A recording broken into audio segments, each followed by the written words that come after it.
I will, of course, be at a later point in the webinar making their personal introductions, and my colleagues on the other panels will also do the same. So our housekeeping matters.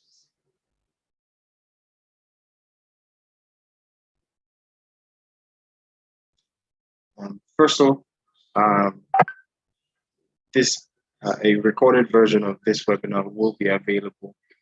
So kindly please leave your contact details at the end of the webinar on the end questionnaire, and we will send you a link to that. Of course, it is a live webinar, so kindly put your microphones on mute when you're not speaking, so there's no interference. It is an interactive webinar, and so we're going to have between 6 to 10 minutes of question and answers at the end of each panel. So please send in your questions in the chat window, and we'll pick them up from there to take during the question and answer session. And finally, it is as I said earlier, it is an interactive webinar. But we're not interested in lecturing you or giving you theories of law. We're interested in speaking to real life scenarios that creatives face day in, day out. And to that end, we've curated 3 case studies, 2 real case studies and 1 fictional, help us elicit the experiences of our speakers and our expertise in solving the problems that exist in these studies. A bit of the legal disclaimer: we are not instructed by any of these individuals. The information in these case studies is freely available to the public, and to that end, we use that information to elicit the experience and the expertise of our speakers in a way that can benefit our audience.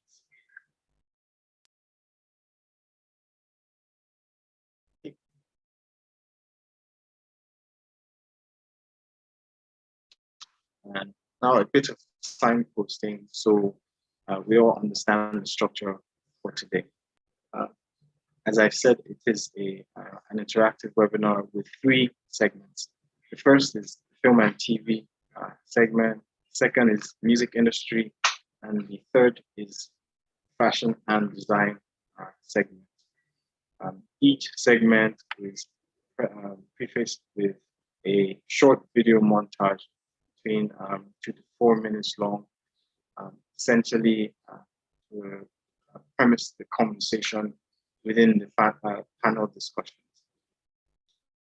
Each short video, as I said, is about 2 to 4 minutes long. We envisage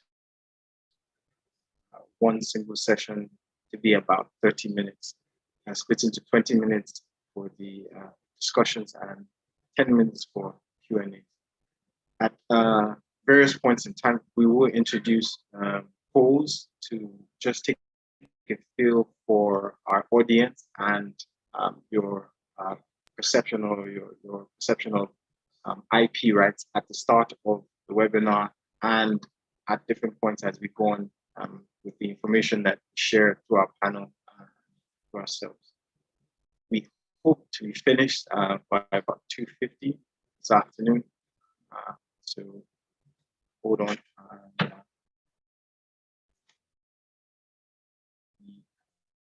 Cracking on.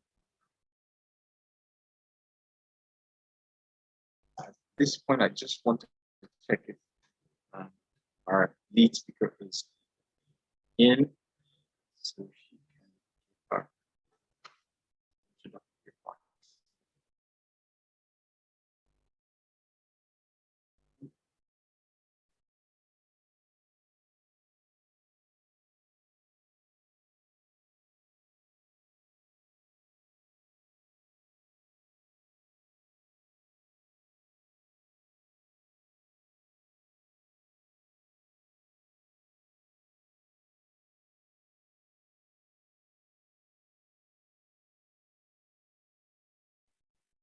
I'm just checking to see if Joke Silva is already in the webinar.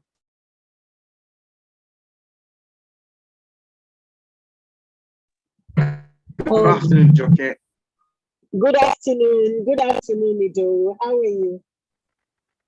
I'm excellent. And yourself? I'm good. I'm good. Okay. So, we glad for your introductory remarks at this point. Okay. Okay. Good afternoon, everybody. When Patrick and May, the senior partners of Norfolk and Partners, wanted me to be part of a webinar, I was like, are we not all webinarized out of our skulls? You know, one webinar after another webinar after another webinar. But can you hear me? Very clearly. Excellent. So, but then when they told me what the topic was, which is about intellectual properties and how it, the conversation is for creatives and entertainment, and how we are affected by intellectual property, I felt, okay, definitely, let's have the conversation. For years, especially in our own department, music has done excellently. They've done really well. But for us in movies and theater, in the cultural sector, we've worked so hard for decades, and with very little returns. But when there was this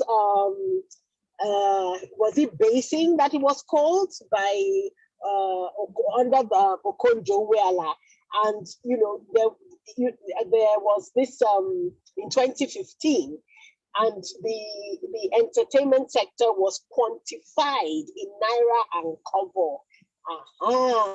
The whole country then marveled at the impact of the entertainment sector on the economy and on the job market. The truth is that the recognition is important, and not just for this, not just for the sake of recognition or even the financial quantification that comes with it, but so that we can upscale, level up, and improve on those things we have always done. But now we do them with the benefit of specialized services that add value and quality to our craft and processes. Whether it is the benefit of better project financing, which is coming by God's grace, or improved legal services to protect the work we create, these improved services add value to what we creatives do. And I'm happy to support and celebrate that any day. Today, we're talking about protecting the intellectual property in the content we create. A very important conversation I am happy is becoming more and more prevalent. I'm happy to share my experiences, and I truly hope you will all benefit from the wealth of knowledge and experiences that will be shared today. And I also believe that we all will learn. We all will learn a lot from whatever conversation that we have today. So let's have an interesting and sharing time. Thank you so much, Ido. Over to you. Excellently well said, Ma. Thank you so much. Thank you. Those introductory comments. So back to our theme for today: protecting creative assets that creatives and entertainers make day in, day out. Essentially, the conversation in Black and White Plain is about how creatives and entertainers like yourselves can essentially secure the bag through their intellectual property. In order for us to set the tone for our discussion today, we'd like to show a brief introductory video, which essentially frames our thoughts on the value of your craft and the intellectual property that you create from your work. run the introductory video now.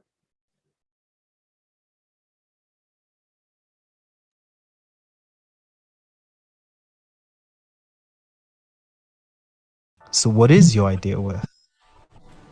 A few hours of work? A million hours of work? Well, in 1963, the Beatles wrote From Me to You. It's 1 minute and 56 seconds long, shorter than this video. It was the Beatles' first #1 song in the UK and topped the charts for 7 straight weeks. That 116 seconds long song is worth millions today. The longest artwork ever created was created by 8,000 students. It took 8 months to finish. Michelangelo's Sistine Chapel and Last Judgment was finished over 33 years. How do you put a price on that? But is it just about money in the bank? Secure the bag, yes, please. But what about your work's identity? In October 2020, Ayo Balogun, also known as Wizkid, released his Made in Lagos album to critical acclaim. However, by May 2021, the Made in Lagos album's track names had been copied track by track, virtually identically, on a little known artist, Wizkid's album called Lasgidi Made. Wizkid, whose real name is Hosea Yohana, had supposedly racked up 9.3 million views before promptly being deleted off all notable music media. Oh, and by the way, Wizkid allegedly cost Wizkid 30 million a month from October 2020 till sometime in April 2021. Is that even legal? That's not even stealing the bag. That's someone stealing the bank. So what is your idea worth? We know this is $1 million question. The simple answer is, it's worth nothing. If you do nothing with it, put nothing into developing it, and if you do nothing to secure it. Hashtag secure the IP bag. But Norfolk Partners also knows it is infinite. Your idea becomes what it is in proportion to what you put into developing, protecting, and securing it. It becomes infinite.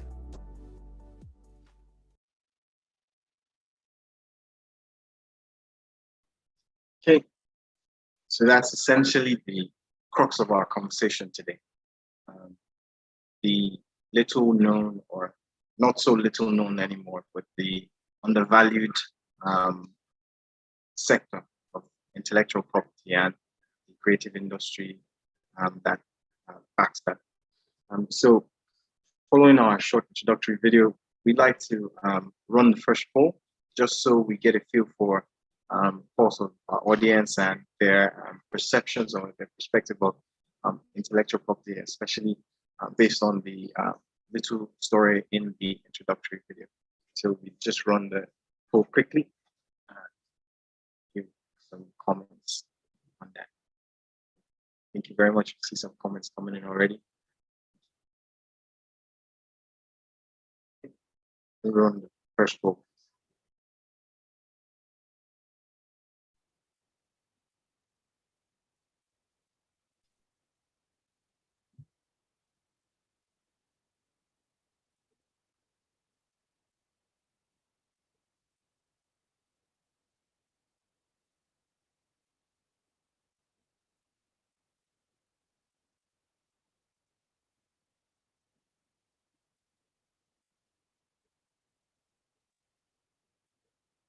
Sorry, we'll just get this sorted in a moment.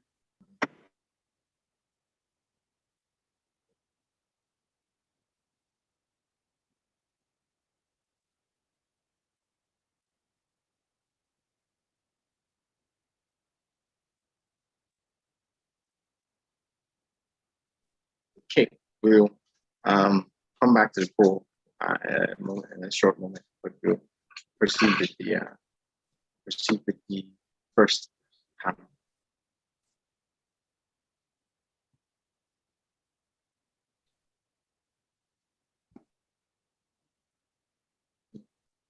go to the first panel.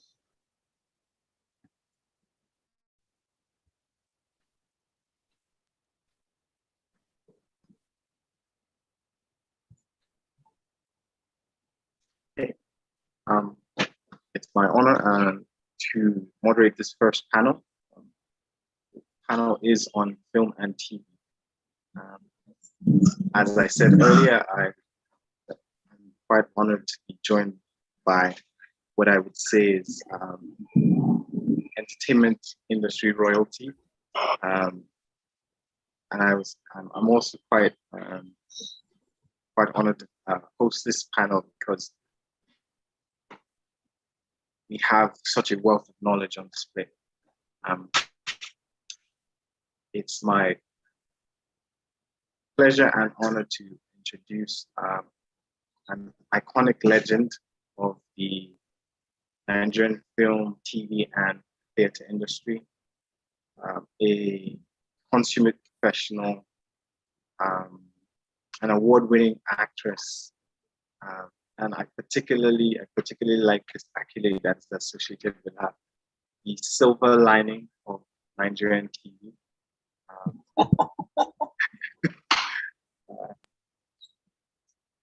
Someone who, in fact, needs no introduction, Joke Silva. Hello, good afternoon. Afternoon again. Okay, it's done with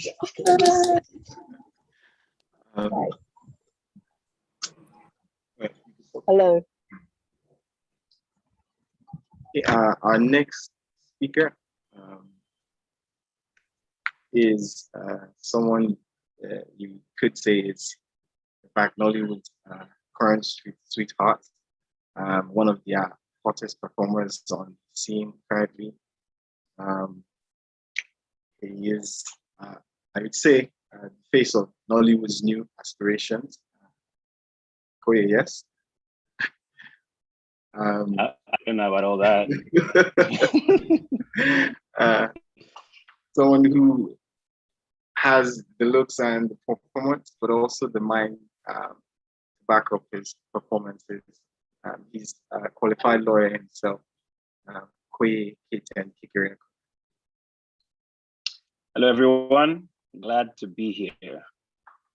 Thank you, Koye. My penultimate speaker on this panel is a film producer, an actor,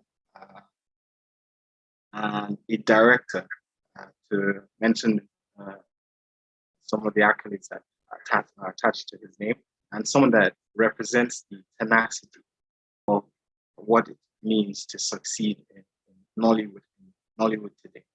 Mr. Peter Oke.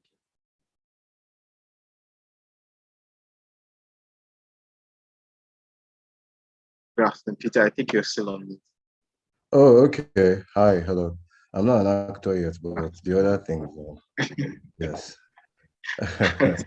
I'm honored to be here amongst such esteemed company. Thank you for having me.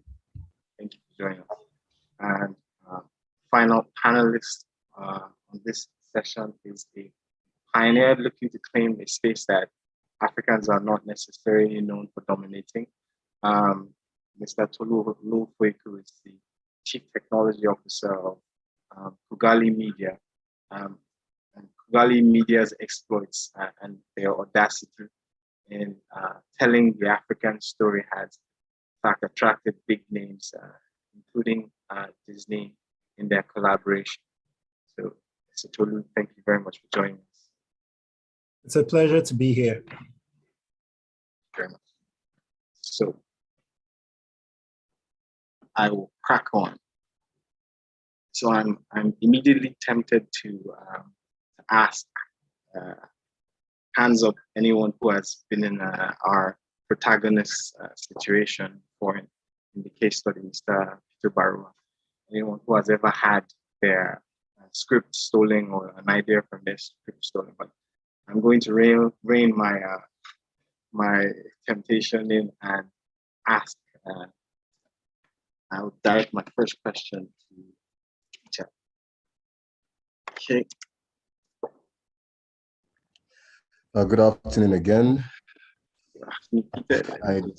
Idea stolen. When I mean, it's a deep story, but I'll just keep it short because I was working among people that I'd known for years.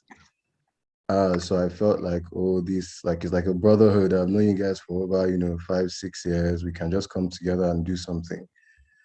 And then as we're filming, and then they realize the potential of the whatever, and we're already at the editing stage, and then people are like, this thing it was my idea. Oh, it was not your idea. You just said one thing and the rest of it was mine and stuff like that. And I'm like, we didn't have this argument, this discussion in the beginning, and I didn't sign anything with them. So there was a back and forth with that. And at the end of the day, long story short, I had to like, when the finances came, I left it like, okay, you know what, you guys have it. have other ideas. Disperse the funds, how you want. If you want to do another season, I'm not interested anymore. Other things will come. So I needed this, definitely need this because I can be sentimental when it comes to people I've known for a while. I'm like, why do I need to sign something with my guy? But when it comes to this, it's also a business. So I'm just a pure creative, and I have ignored the business aspect and the legal aspect to this field. So this will be very useful to me. Excellent. So we have live experience of a situation where there has been disputed copyright that you actually created or you were part of creating. So I'll follow on from there. My next question is to Joke. Following on from Peter's response, I think it's to our audience's benefit that we have such a wealth of knowledge from Peter redefining and attempting to disrupt traditional means of film production to yourself, Joke, who has been through all the changes from the early days of the Nigerian film industry to today, where technology is actively disrupting the industry, both poignant and relevant to our audience today. So, Joke, how was this in the earlier days of the Nigerian film industry, and how did you deal with sharing scripts and work with potential collaborators and partners? In early days, there really wasn't that much. There really wasn't that much fear of your work being copied by another, by somebody else within the industry. The people working, there were not that many people who were working, and everybody knew everybody else. So there really wasn't that much of intellectual property theft until, like you said, there now came this technology where we went into the home video era. And what you then got was a lot of piracy. We've been hit by piracy before. Our first film, The Kingmaker, we got a lot of people, we pulled together finance for it. And after the release, after the premiere of The Kingmaker, it was pirated by one of the marketers who actually who I met at a function, who looked me in the eye and told me, he said, that your film sold a lot. We really sold, we pirated.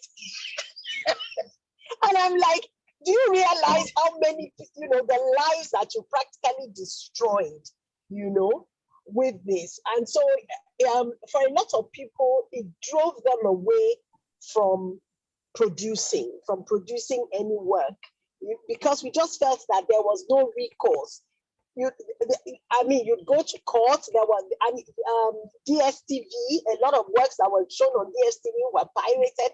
And so for me, what I'm hoping to get from our conversation today and to hear from Norfolk partners is that what can be done to the pirates? Because everybody keeps saying that, because of the new technology, the pirates are not that important anymore. But they are limiting the effect of a Netflix, for instance, because if there were enough, if the piracy laws that we have in the country were being enforced, then more people would get onto Netflix, would get onto the streaming services, would get onto the DSTVs of this world. But because they can buy these things, they can get them, you know. So I don't know. So that's so I am looking forward to this conversation. Excellent. Thank you very much. I'm going to piggyback on. I'm going to piggyback on that question, on your response. So I'd like to ask.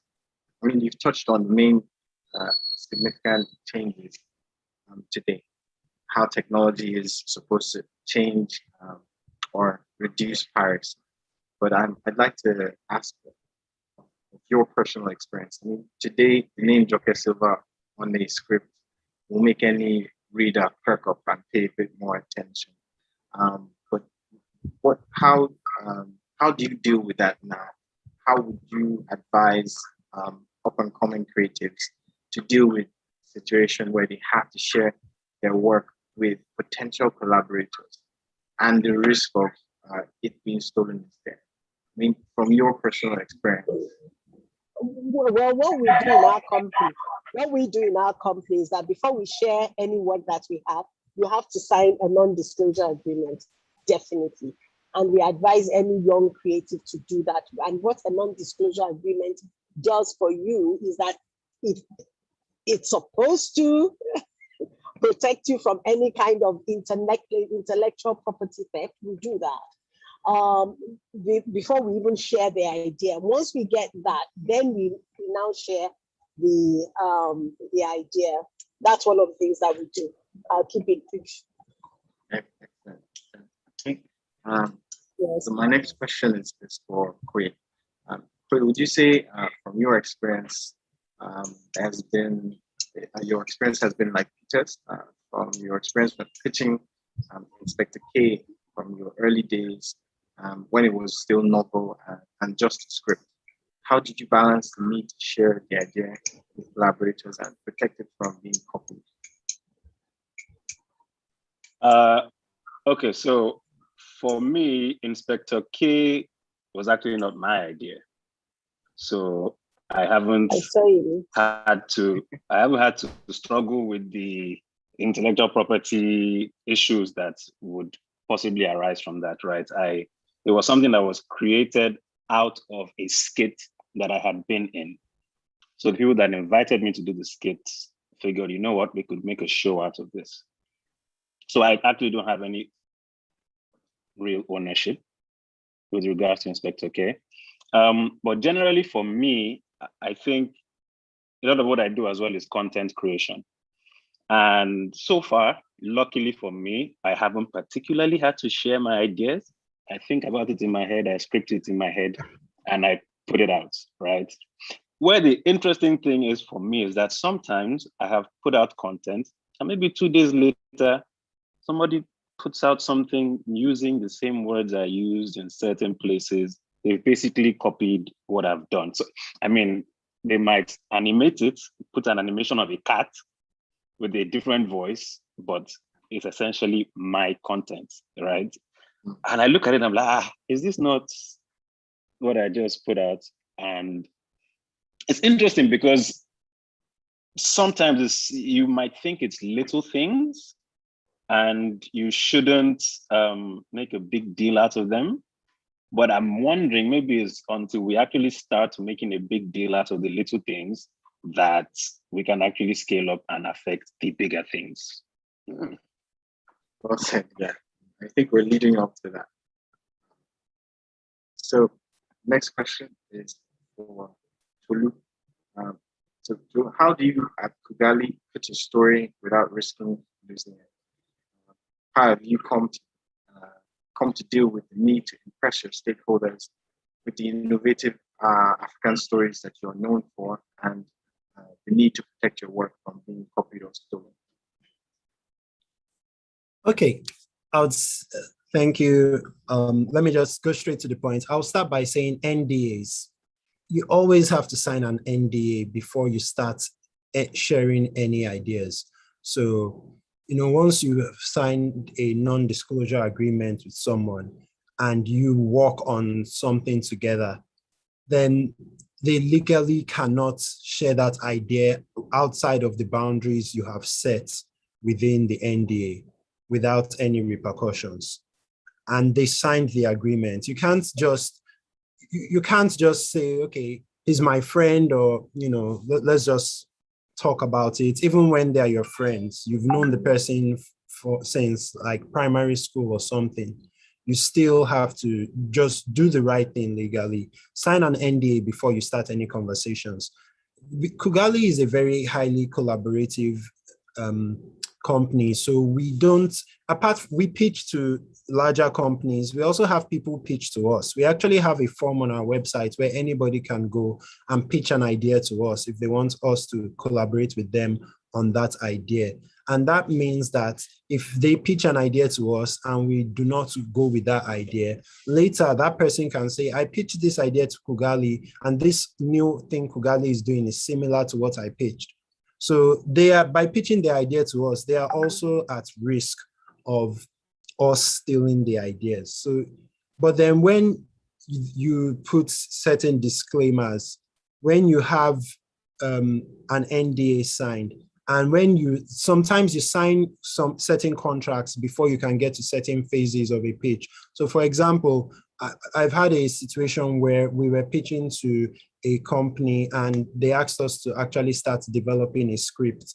And part of the contract we signed said that if that script never went into production, then the full ownership of the story would be reverted to Kugali, meaning that even though we've written the script for them, if they decide, you know what, we're not going to put the resources behind this to actually create this thing, then the script is our work, and then the ownership would revert to us and we can do whatever we want with it.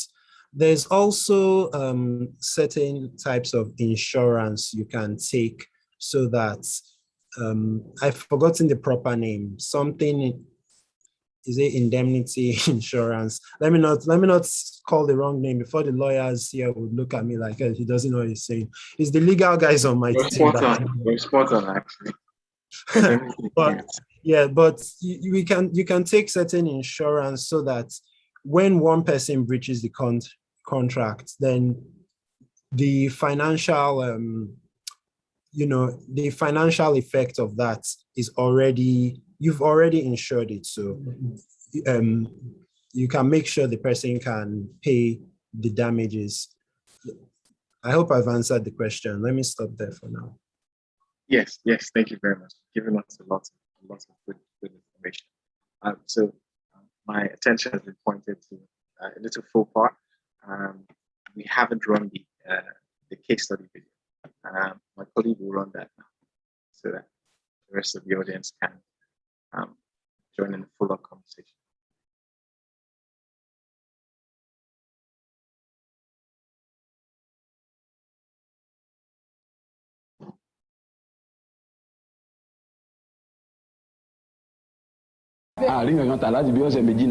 Pitch Perfect. Mr. Peter Barua and his team of 3 writers spent 6 months writing Fuji House Reloaded, a movie script dwelling on the comical occurrences of a young girl's life when she discovers how to travel back in time. The movie time travel movie was going to combine computer-generated image, CGI effect, and live action acting, a truly spectacular cinematographic experience and a lucrative venture for the whole supply channel through the cinema houses. When the script was completed in late 2019, they had several pitch meetings with multiple media houses. Unfortunately, all the meetings had negative outcomes. A year later, one of the media houses they pitched to, Wello Studios, released Palava for Lara Reloaded, a movie with the same plotline and CGI effects as Mr. Barua's Fuji House Reloaded. The names of the characters were all different, but the end scene, execution, and CGI effects of the movie were the exact same manner pitched by Mr. Barua and his team in Fuji House Reloaded. They well know that Palava for Lara Reloaded is an infringement of their copyright, but they do not have the financial support to hire lawyers and enforce their rights in court potentially for years.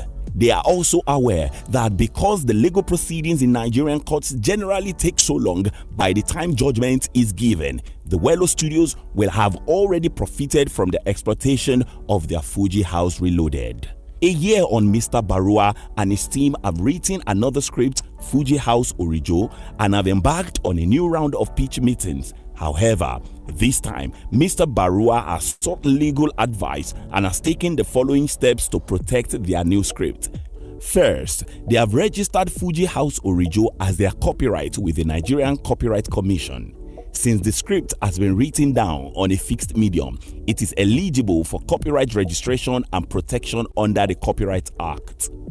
They have also decided to execute non-disclosure and non-compete agreements with all media houses prior to presenting Fuji House Orijo. A non-disclosure agreement, NDA, is a legally binding contract that creates a confidentiality relationship between the contracting parties.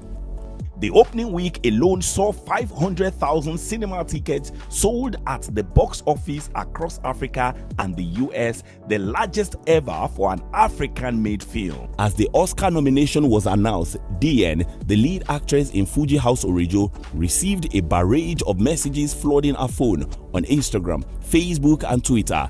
One of the latter messages was from Lagos Inland Revenue Services at LIRS. Congratulations, as DN, the one female lead Oscar nominee for Best International Feature at Fuji House Orijo, Naija takes over Oscars. More wins. We look forward to seeing you in year 2021 as you #pay your tax, the tweet said. Amidst the euphoria and celebration, DN thought little of at LIRS tweets. All the news headlines carried the success of Fuji House Orijo, documenting the box office takings at nearly 900 million naira.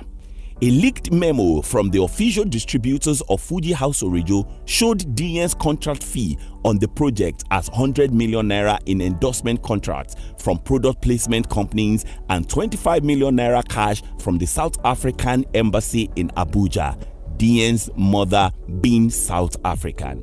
2 weeks to the day of the film's Oscar success, the LIRS sent a letter to DN at her previous address in Surulere, stipulating the estimation of 29,792,000 naira in unpaid taxes for the period ending after 6 months. The LIRS advised DN to immediately make the payment to avoid prosecution for unpaid taxes. The letter was delivered to DN at her new Lekki address 7 months later.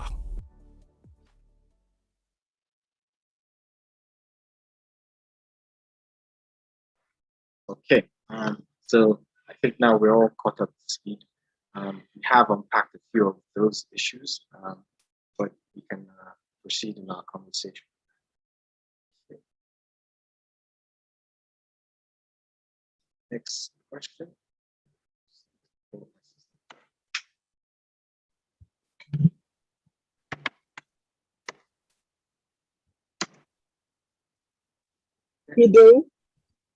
Yes. I have a question for after the end of that's the final bit, or I don't know whether you're going to get to it about the tax, because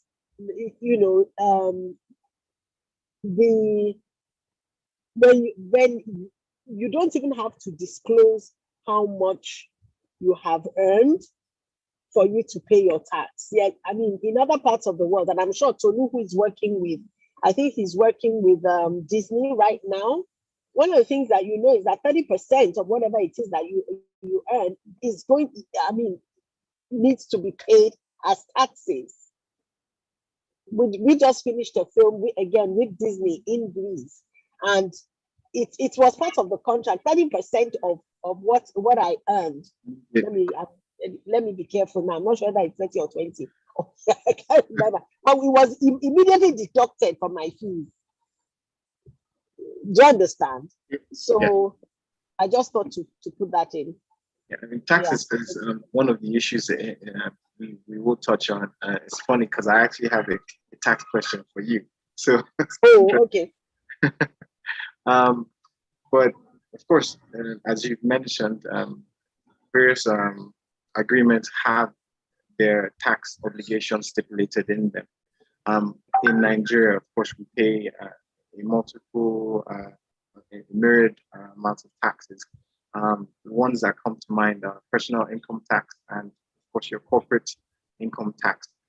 Corporate income tax ordinarily is 30% of your annual profits. Personal income tax is slightly different, but we will touch on that shortly. So I will just go on to my next question. So this is an open question to all the panelists. Have any of you used statements of confidentiality in your emails or when you send work to your collaborators? Specifically, statements of confidentiality are words like without prejudice, or words to the effect that the information you're sending is meant for the recipient, who acknowledges that it shall not be used except as permitted by the sender. So words like that are supposed to have legal import. Do any of you use them on your emails, or have you used them? Okay, can I jump right in? Yes, please. Okay, so obviously after that experience, everything was NDA, man, every single thing. But then there's the fear when you're just like entering or you're just like emerging. So if you have the opportunity to send your work to a big company or a big shot, say, this person finally has time to read your work. There is this concern that, okay, now if I send this Egbon an NDA, are they going to see it as an insult, or is it now further like a barrier to them even beginning to read my work?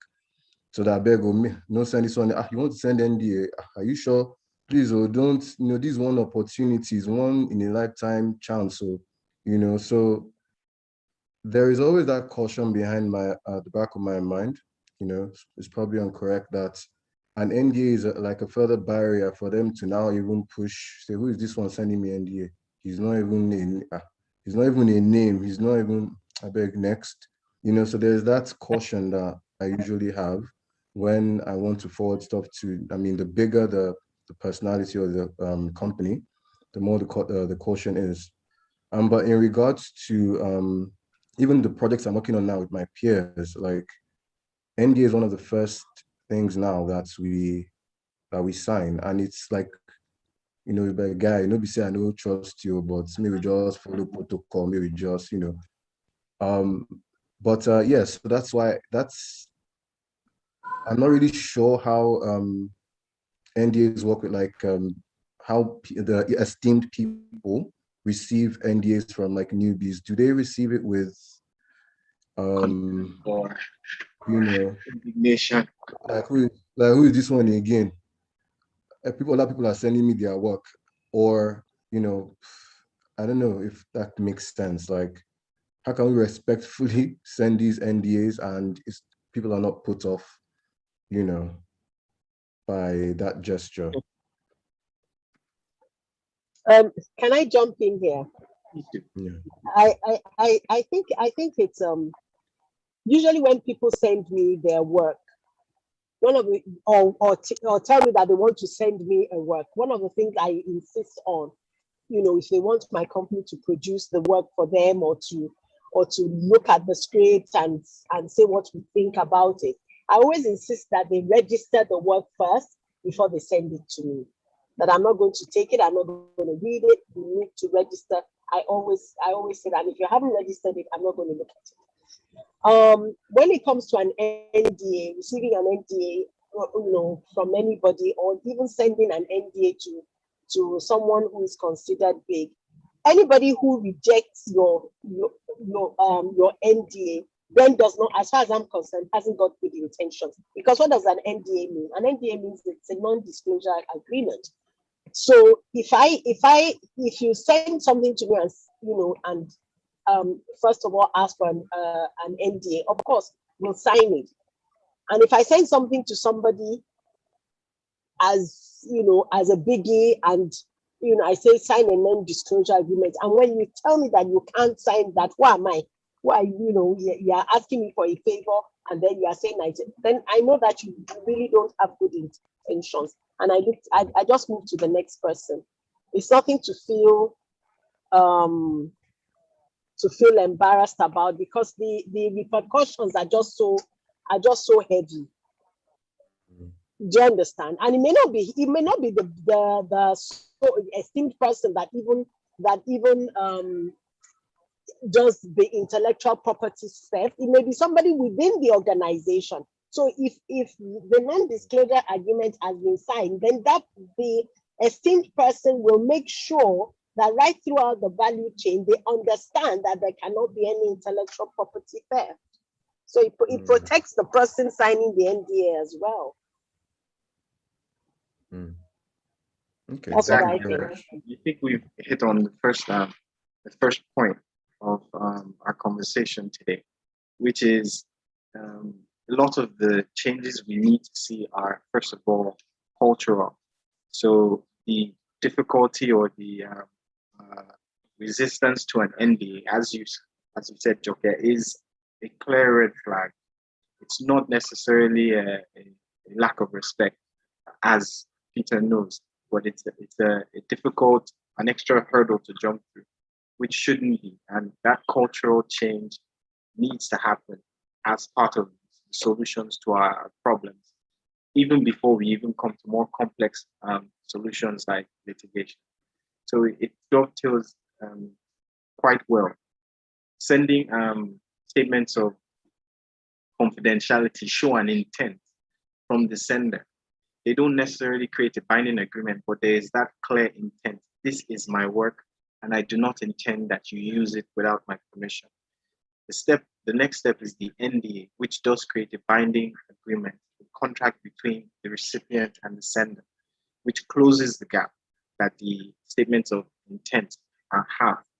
So it's quite opposite that the conversation is going this way, because this is the truth. We need, first of all, that mental systematic change that I have to be able to send an NDA and expect that my work is seen and respected. So this is quite on the money. Sorry, though, just to jump in here, just for people listening. So what you're doing, you're basically making a distinction between a statement of confidentiality on one hand and an NDA, which is like a step up and binds both parties, right? See, I told you he's not just sweet. Okay, while we're on this, let me also just chip one more in. There's something called an IP release, which is where the person releasing is basically relinquishing all claims with regards to intellectual property, and where that can be useful. Let's say Kugali, for example, we are making a comic and we write the comic, but let's say all our internal artists already have their hands full with projects. So we need to get an external contractor to draw this comic, as an example. So we hire someone as an external contractor. He's not our staff. He's going to draw this comic for us. And after he's done with this comic, he leaves. He's not really working with us. In that case, can this person come later and say, I drew this comic, I'm supposed to collect royalties, for example?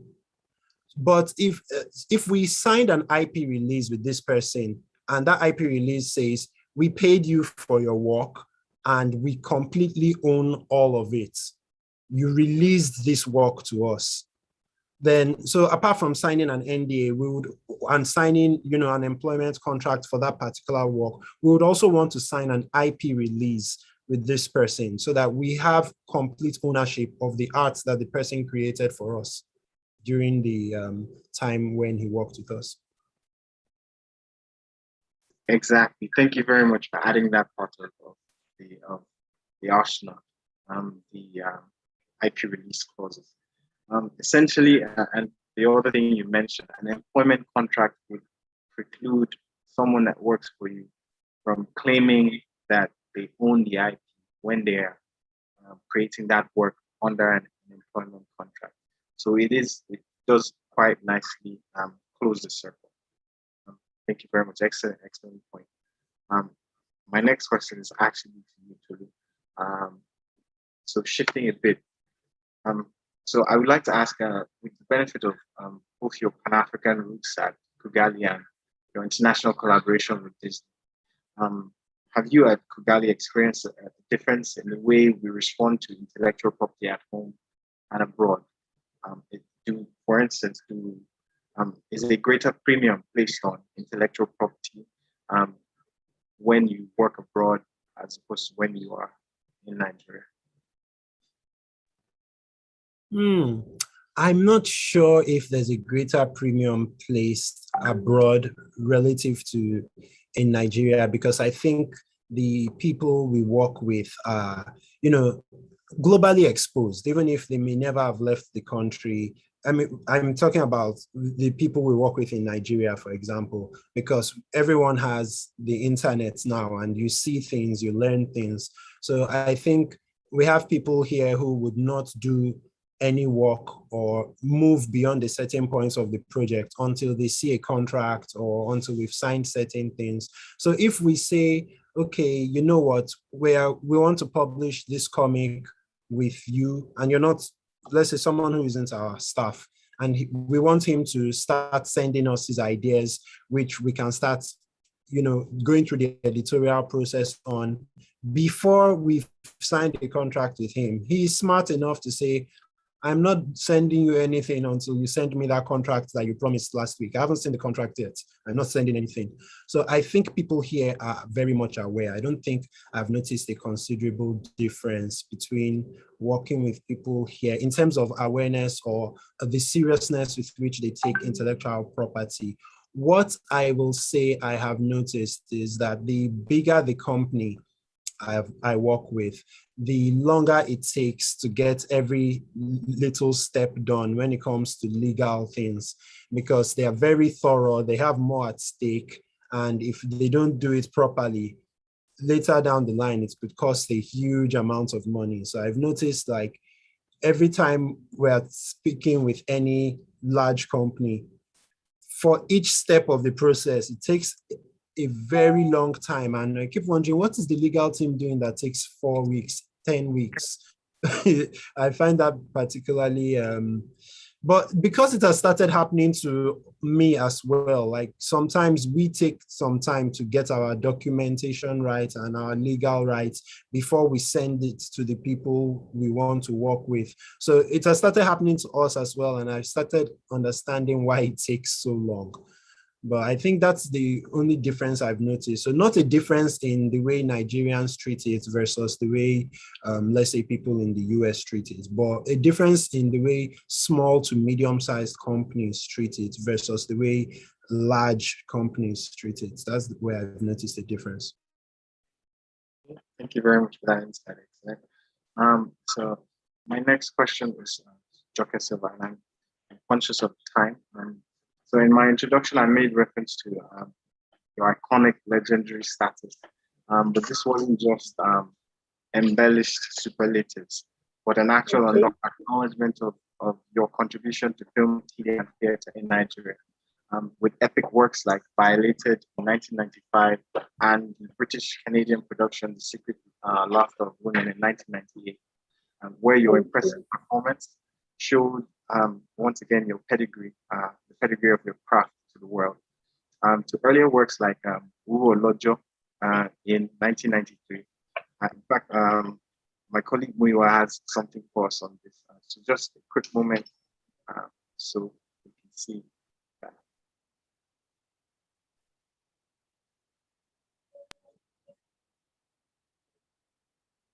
àárín kankan tà láti bí ọ̀sẹ̀ méjì nílẹ̀ torí ọlọ́jà kò tiẹ̀ ṣe é ṣe. n ò lè pẹ́ n ò lè pẹ́ báyìí lè dọ́hùn wọ́n wà náà àwọn tí wọ́n kọ́kọ́ dá lóhùn wọ́n kàn máa bọ̀ nílé ni. mo ń jáde ó lèmi àti ìyá rẹ̀ ń sọ nísìnyí. bàbá mi ẹ jọ̀ọ́ mo fẹ́ rí yín. sọ̀rọ̀ wà ní.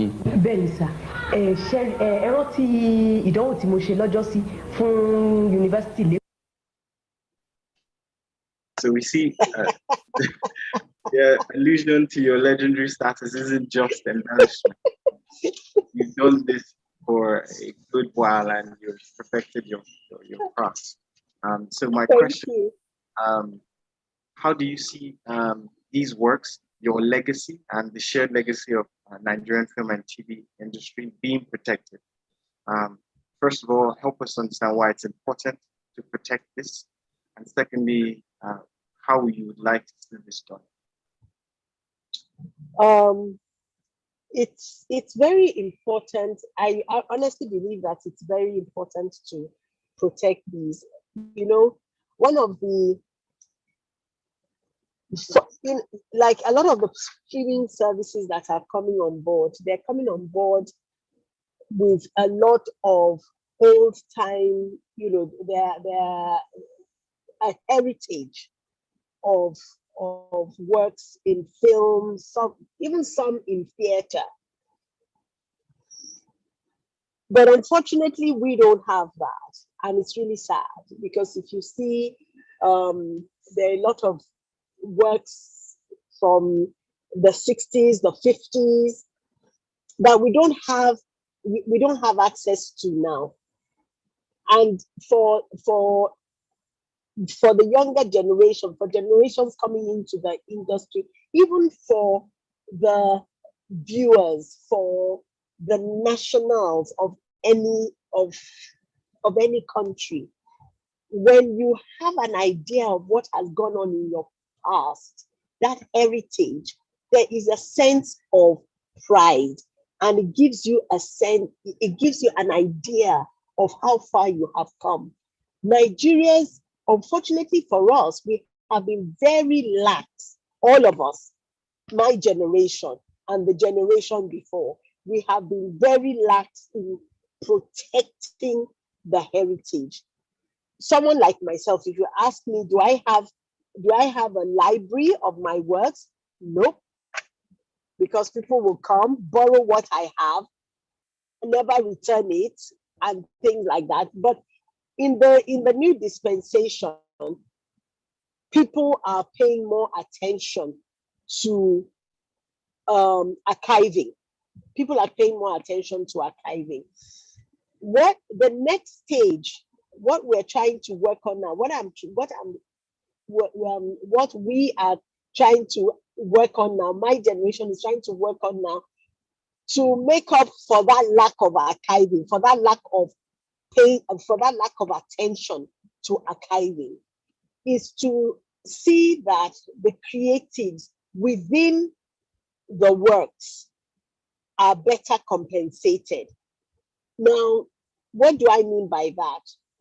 There are too many creatives, you know. For instance, I was listening to Koye when he was speaking, and I was wondering, is there any, you know, in the contract that you signed, I don't know how many seasons of Inspector K that you have done, but you are the lead character in Inspector K. What kind of royalties are you getting from Inspector K? Do you understand? Is that being taken care of? Because it needs to be. A time will come when you will be my age and older, and by God's grace, we will still be working, but you will not be working as much. The works that you are doing now should be what should be compensating, especially when you are in the leadership cadre. Do you understand what I'm saying? So when asking me what would I like to see, that's what I would like to see.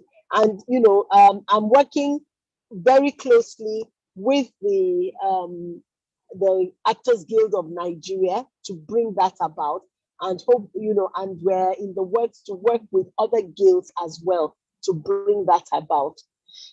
So those are my better archiving, better compensation for creatives when we take care of the royalty system, the compensation system, not just for the immediate, but for the future. Thank you.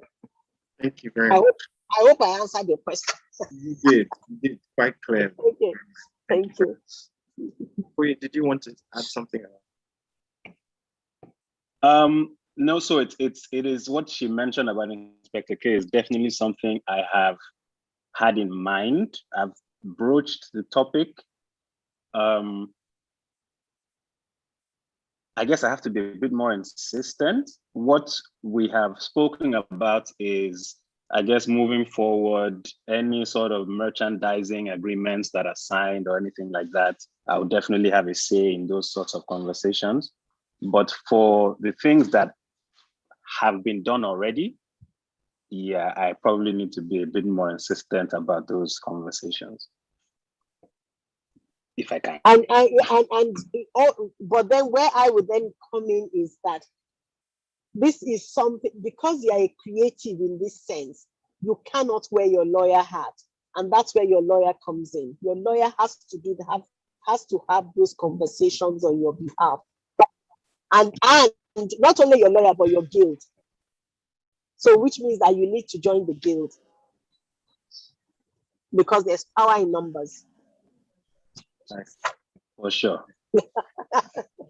Okay. Gems being dropped. Okay, I'm very, very conscious of time. I'm tempted to ask just one last question. We touched on it at the start. So this is the tax question, okay. So not only have you managed longevity in your career, you have also managed to cultivate a wholesome, lovable public image and private personality. While we have seen many performers and entertainers fall into various financial trouble with tax authorities, you have remained above reproach and an inspiration to a generation. How have you managed to stay clear of tax trouble? Well, I haven't always been as Catholic as I should be with my taxes, but I actually used to be managed by Norfolk and Partners in the early years, and Norfolk Partners in the early years, and one of the things that May always insisted on was getting my tax portfolio in order. So I got into that habit, and over the years, my tax person just reviews everything, whether it's for the company or whether it's my income tax, because we actually run two companies. We run the Lufodo, we run Lufodo Productions for drama content across various platforms, but we also run the Lufodo Academy of Performing Arts. So both those, and I guess it's also because having worked internationally, my husband has done a lot of work internationally, so he's also very particular. There's no, the tax system there is just so. Out in the West has been made so easy that you don't even think about it. So over here, one has tried to bring the same kind of practice, back home. We're better now than we used to be, or I should say, I'm better now than I used to be. I didn't used to be very good, but it's so. Without. It's I think the challenge that a lot of people are having is that what is being done with the monies collected, how is it impacting on our lives as creatives and as creatives, as entertainers? That's the next question. Thank you so much. Thank you so much. Thank you for a very candid answer. Unfortunately, we're pressed for time. We've had a very, very educated conversation. Thank you so much to all our speakers on this panel. Thank you so much for your time and for all the efforts you've put in to pushing this conversation forward. At this point, we'll close this session. We'll attempt to take any, if there are any questions before we move to the next session? I think that's a hint to just thank you all again for this session, and we'll move on to my colleague, Emmanuel, who will be moderating the next session. Thank you so much, sir. Thank you for having me. Thank you for having us. Thank you. Thank you, guys. Thank you. Thank you. Pleasure. Bye. Bye. Thank you very much, Ido, and good afternoon to everybody. We sure had a very enlightening session. So we'll be moving to the next session, which is on the music industry.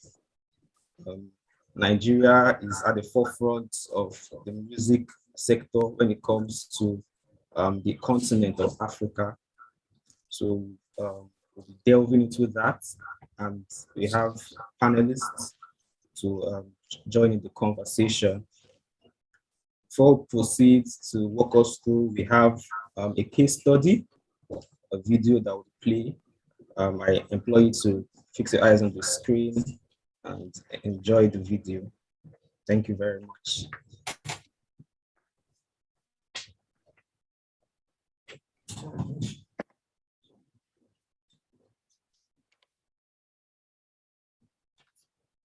Oluwatobiloba Daniel Anidugbe, popularly known as Kiss Daniel and formerly known as Kiss Daniel, started out his music career in 2013 fresh out of the university.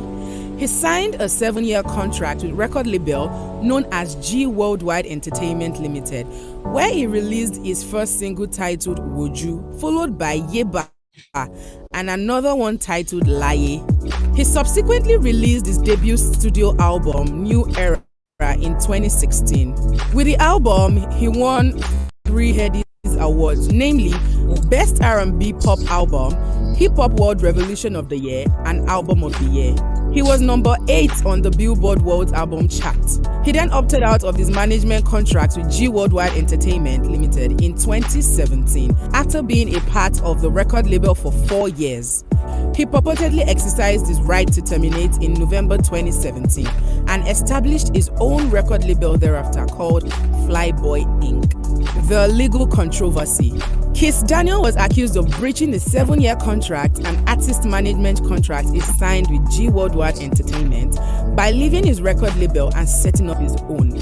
G World's attorney's statement issued to the public stated that Kiss Daniel had taken steps to appoint a new manager, solicited for bookings, and had continued to negotiate and enter performance agreements in respect of the songs from the album New Era and Evolution, including using the stage name Kiss Daniel without the company's prior consent and permission. G Worldwide Entertainment initiated a legal action to prevent the artist from performing any of the tracks recorded during the contract with them or booking any event with the name Kiss Daniel.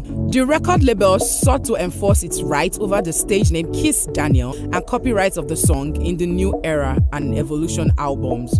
This dispute with G Worldwide led to the change of the name from Kiss Daniel to Kiss Daniel. Conflicts with G Worldwide Entertainment.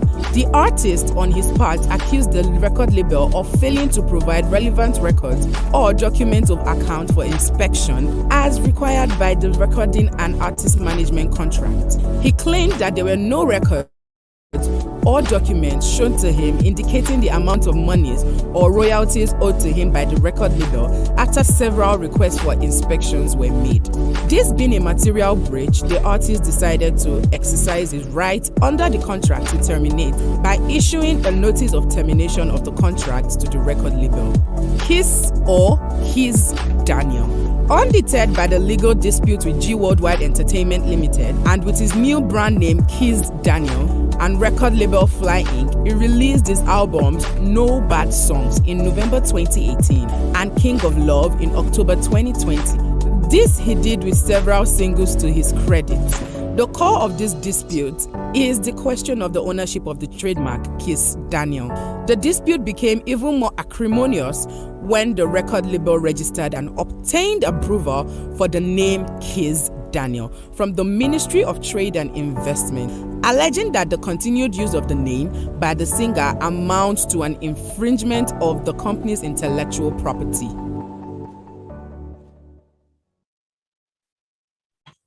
You're welcome back from that short video session.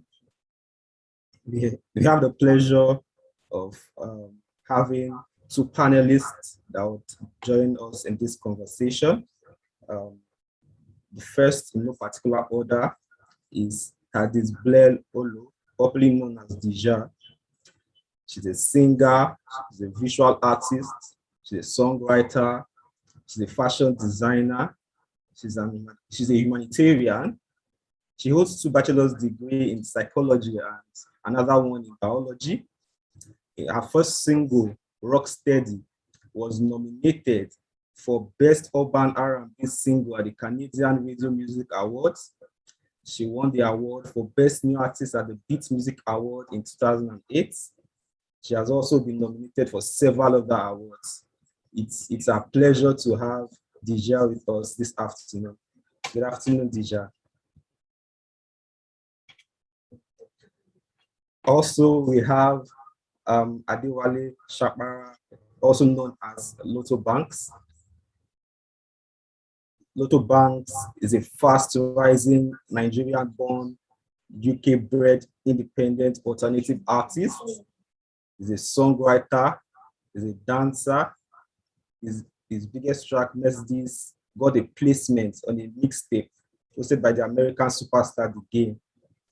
Thank you very much, Mr. Lotto Banks, for joining us today. Thanks for having me. We'll just jump right into it. I would like for Dija to make an opening remark. I think I sense you wanted to say something, but I jumped at it. You're muted.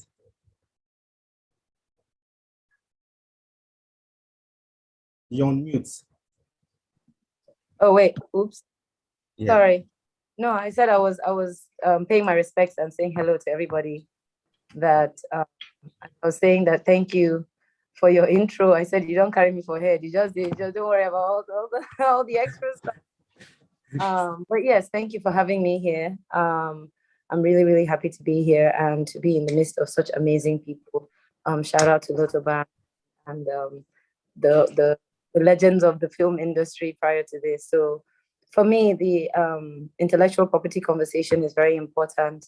And like for me, I'm learning more and more into it. Like I have a long way to go. So I can't wait to take something out of this today, because I'm one of those sentimental people that has that needs this. So thank you for doing this, and thank you for having me.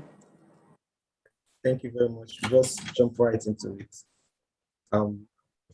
With the video we just saw, I would start with Lotto Banks. I want to ask, was there a time where your trademark, your name or your details was used, for something that has to do with business, try to use your goodwill to maybe engage in the business activity, to ensure that it's spread across board? I would like you to answer that. Yeah, thanks for having me again. I'm really glad to be here right now. I feel really excited about this topic because, it's one of those topics that doesn't get touched that much. But when it comes to my name being used, because I'm still very upcoming, I'm not known yet. I'm not a big artist, you get me? So I don't get my name used all the time, you get me? But there was this situation, there's something that I noticed, yeah? And as an upcoming artist, it's probably gonna be different for me than for Dija. But for me, for example, there's this song of mine that I put on YouTube, and I try to make sure it was copyrighted so that no one else can use the songs without my prior knowledge. And do you know what happened? This song didn't even go as far as I wanted it to go, because anyone could have used that song for a viral video or used it for any other purpose. But because of that copyright I put on it, because I'm not big yet, because of that copyright I put on the beat on music, it wasn't getting as much reach as I would have wanted, because I could tell that there was a way I could check if my song was used. And I saw different scenarios, like they were up to like 6, 7 platforms on YouTube where my songs were used, but they were taken down.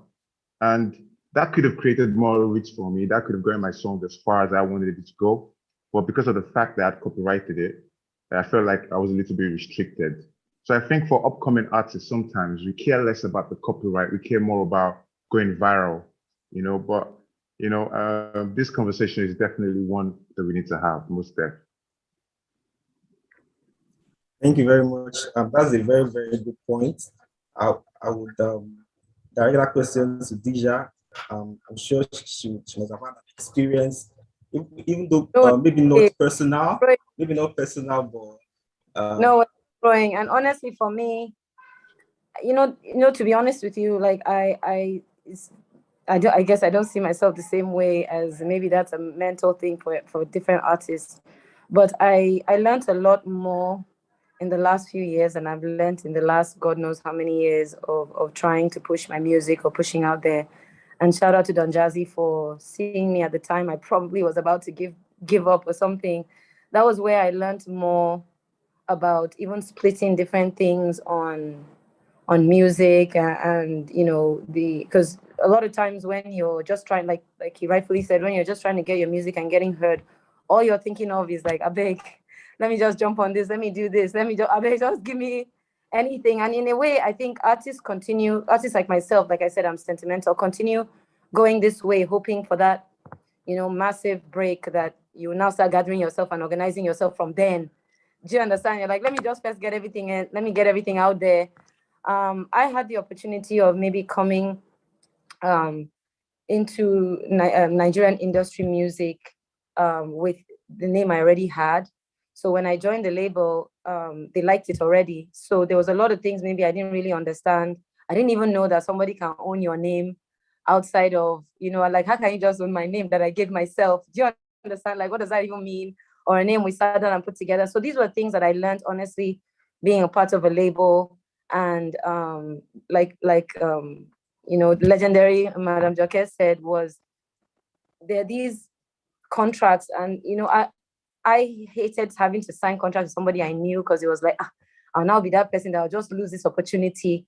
You know what I mean? Lose this opportunity because I'm doing over sabi, or I want to do, you know what I mean? Like those kind of things, because you know how we are in Nigeria now. We don't have patience. We don't have, like, we like to, you meet people that carry body. So for me, it was more of my meeting my manager, a lot of people around me sort of assisting me understand, because I was very honest about what I didn't like or what I liked, but I didn't know very much how to. I didn't want to step on boundaries, because it's not like I had anything at that time prior that I was feeling like I want to go and be talking. But I think anywhere you are in this life, you're supposed to believe in yourself and believe in the dreams that you have. And that was something I just carried in my head, was like, okay, last, even if you don't like me because I'm trying to speak on myself, then somebody else would. And, that's kind of happened where Jazzy was just like, I like what I'm like, you actually like what I'm doing? Like, what this thing? And till today, the last few years, you start getting royalties. It wasn't like the whole time. And this is people in the label pushing. There's people within the label going and trying to grab things for you and telling you have to copyright. Just like how Lotso said, I didn't even know about copywriting music on YouTube. When you're trying to post something and there's this place where you copyright and you're making money, monetizing. Last, everybody just want blow. Do you understand? Like, just want blow. You're not really thinking about, because you feel like after you blow, all the money comes then, but you don't realize maybe there were things you could have been doing along the way and be getting, maybe even if it's $50, $100. We're not thinking of accumulating. We're always thinking of the next day, very immediate gratification kind of thing. And that's where intellectual property, I think, is just best to talk about it. It's not even sentimental. It's just, if not for you, it's for your kids. I'm a mom now, so I'm thinking very differently. So being here for me is even more of a learning thing than me teaching anybody anything, to be honest, because I know I made mistakes along the way. And those mistakes showed me pepper, but we're still here. The idea is, and And thanks to lawyers and entertainment lawyers, and because now I know why you guys charge so much, because it's tedious. But you kind of need it. It seems expensive, and for an upcoming artist and an artist that's trying to put their work out there, you need the extra money. So you're not thinking, I'm not going to use this money to go and tell someone to go and trademark this. You know, as of now, there's even a food app called Deja. So maybe you guys will help me. Let me understand maybe how we can partner up, or how we do how we do this thing. But you know, being that I have an apostrophe in my name, is now I'm learning that all those little details mean something. You know, I'm here to not only share how I've, you know, my experiences, but to also really learn and to organize myself better, to be honest. Thank you very much for that. My next question to you would be, you've had several collaborations. We know that you are with the Maven Records. I would like you to walk us through the creative process of putting out a song out there. How does it start? You know, the process. We would like to know the process of doing that, who are involved, how it starts.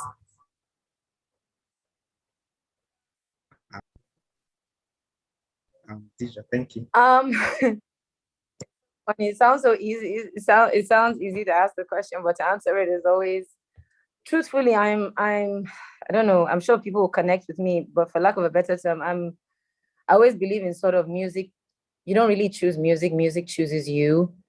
Because you can always tell sort of, you know, where someone is either doing it only for the money. The money, you know, you make it, but it takes a long time. It really takes a long time. And sometimes now, especially with social media and different things, it's probably shorter, things going viral quicker. But honestly, just sometimes it starts with maybe a beat. Sometimes it starts with, I just believe it starts with like spirits, to be honest with you. It has to start with the spirit, but you know, probably a beat, or maybe already your crew of amazing people that you normally feed off of, or something like that. They drop a melody, or maybe you have songs in your head, because I always sort of put voice notes down and maybe send it to a producer and be like, oh, this is in my head, you know, all those kind of things. So honestly, I don't think there's like a start, finish. Sometimes it can start from the end and come down to the beginning. But the idea is that you end up with a finished product, and sometimes you might have 10, 15 people in the room. Sometimes it's just you and the producer.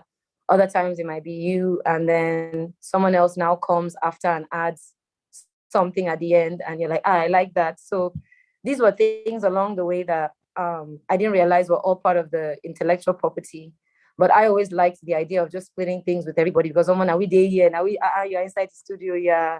So I was never really someone that was always fighting for always the bigger half of things. Not maybe they say my mumu is plenty or something, but it was always that with music money, it was always more fun doing it together. And the ones that you did alone, you still needed an A&R, or by the grace of God, someone, you know, popular touched your music and it became bigger. But in Maven, sometimes it was you and Jazzy, or you and Baby Fresh, or all teams, or sometimes it would be myself and Ricardo, or Tiwa, or, you know, like it was just like a very family movement. But prior to that, you know, sometimes I just really use my voice notes, and I look for the best person to help me produce. Sometimes I actually go online and try to write to other things online, which I learned, you know, later in my career, about just getting other beats and just playing around with it, because you're always trying to think that you didn't want to steal someone's sound or steal something, or it now starts sounding like something else. But you know, you're always inspired. You're not the first person to start it, so you'll always be inspired by somebody else. And I always learned that your lack of ability to copy exactly somebody else's work became your own. You know what I mean? Because you can never be exactly. But in terms of intellectual property, honestly, at the time I would start and finish a song, I wasn't really thinking of you know, exactly what was going to happen after it. I was just thinking of like, God, this fans should like this thing. Once they like it, now them go direct this thing.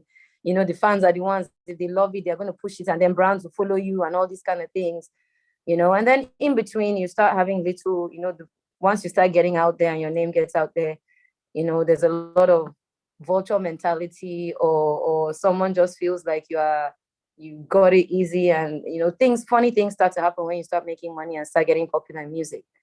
that's when the business starts. And that was when I realized that music business and being a musician and having a love for music are two very different things. Your brand, I started seeing myself, and it affects your mental health after a while. You start realizing that you're more of a product than you are a person. And you have to start treating your brand as you would treat sort of potato that you're selling in the market, or different kind of things that you would do. And sort of the case study that you use on our brother, Kiss Daniel and everything. It's unfortunate sometimes when labels and artists sort of have problems, because everything starts off with the family, and in between, certain things happen, but you always hope for a positive resolving of all of that. But this is why I guess we have lawyers and streaming services that are coming now are helping independent and artists and labels as well, being more organized. And then you have somebody calling you and telling you, especially being part of a label helps, because there's always somebody that they've put there. But prior to that, I know how many songs that I did not submit properly.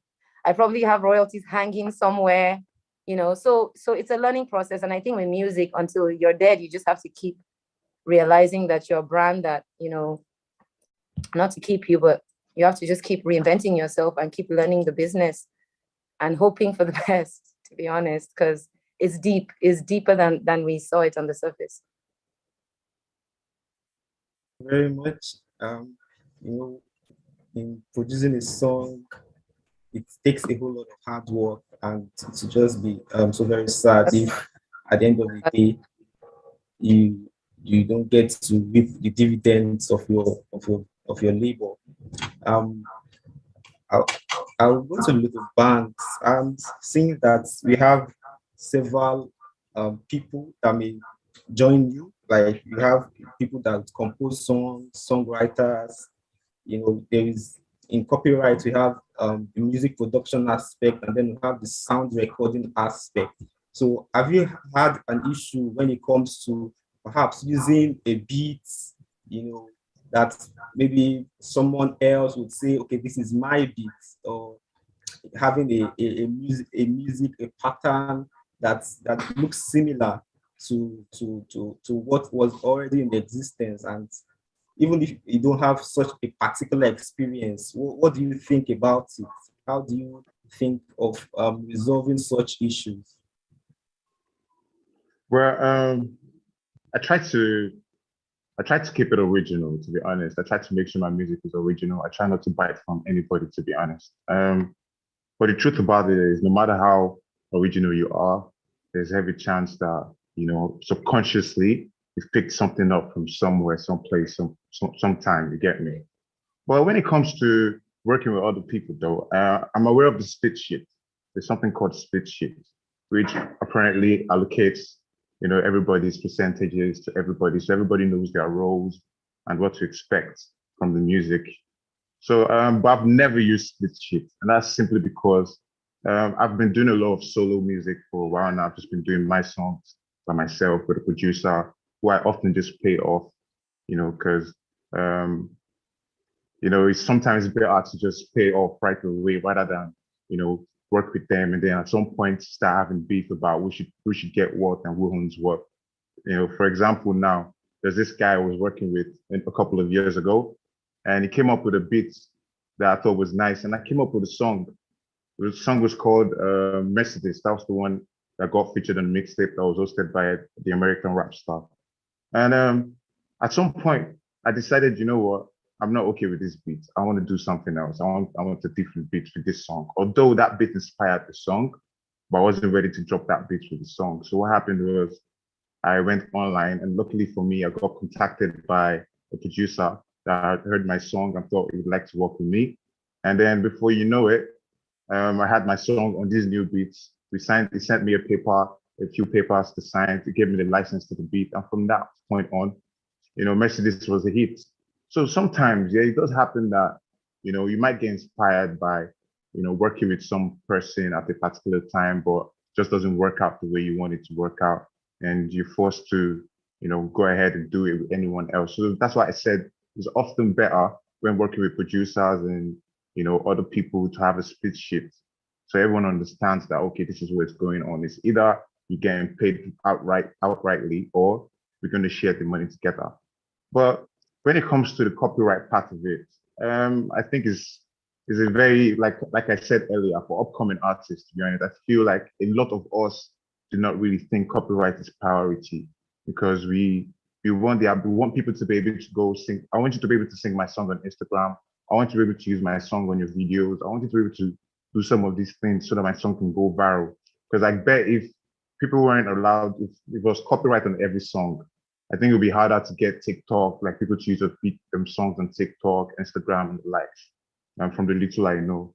So the copyright issue is not really my own problem. Copyright is one of the least of my problems, to be honest. I feel like royalties and who is deserving what is the most important part of it, because I feel like I put in so much time, so much money into creating the music, and I'm not getting that back.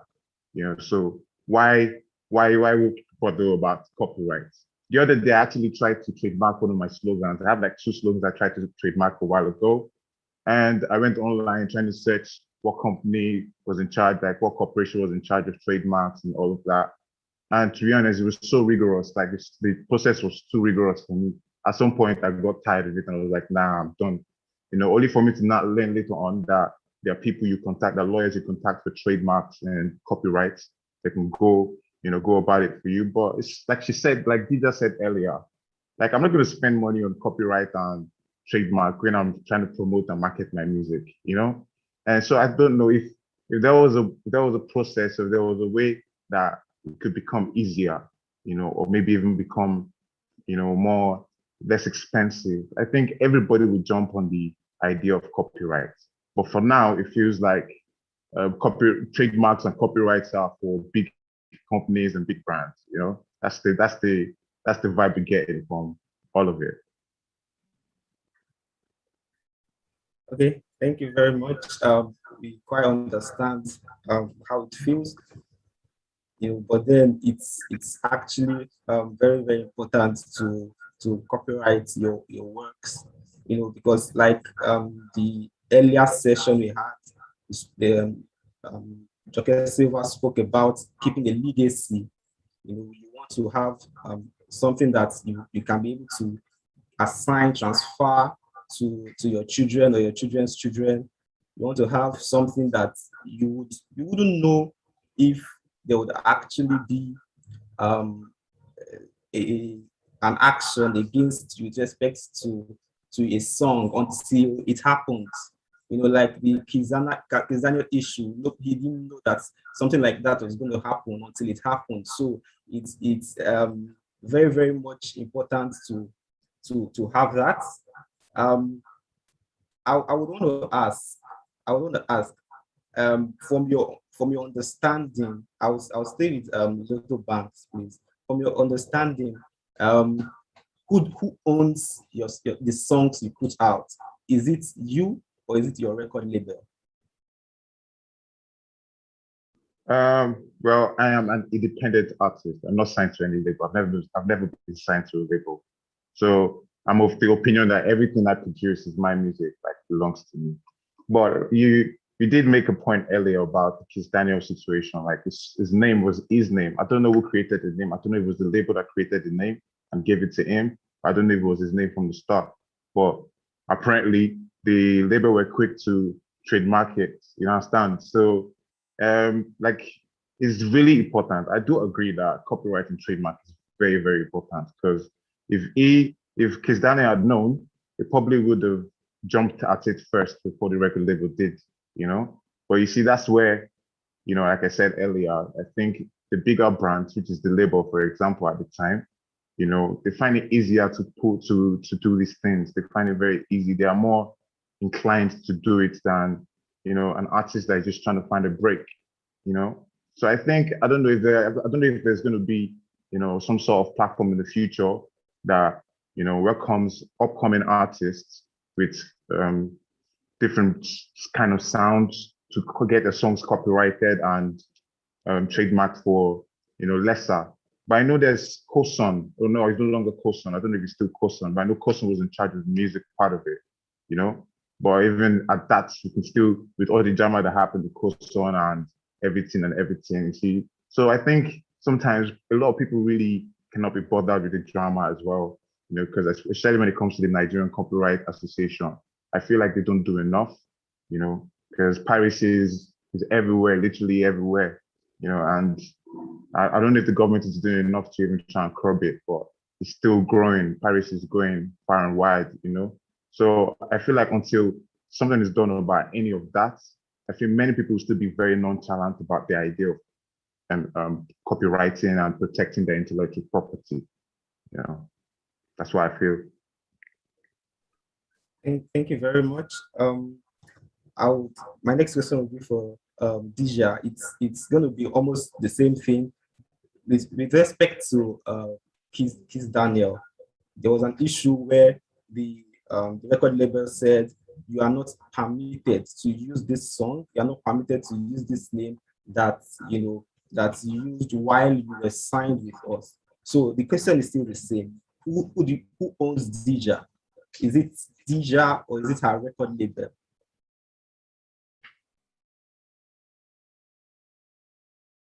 You're on mute. Sorry, I always have to put mute so that I can, because I have kids, like my kids, they'll come and give you the lowdown here right now. For me, before I signed to Jazzy as Dija. So I was already Dija by the time I came to meet that. That was the stage name I already had for myself. And like I said, I guess it had embodied me as an artist anyways. And I'm just a coconut head. So, but yeah, I came in like that and it just fit me. And like I said, I didn't really have as much issues prior to not understanding so much, because Jazzy at the time was very welcoming, very open. Like I said, he's like a dad to us, that kind of piece. So I was always somebody that was very direct about the kind of things I liked and didn't like. Although there were some, obviously character things that I would like be scared to record in front of everyone. Everyone had to leave for me to, that kind of thing and whatnot. But yeah, in terms of my name and everything, it was, I owned my name before I came. So I don't know whether it was God that led me down that path or anything, but I don't think I was also in a place where I felt I had to fight for my name, outside of fighting to be relevant or, but you start realizing that you're already relevant. You're just trying to push out your, God-given talent. It's not just about God-given talent in music business.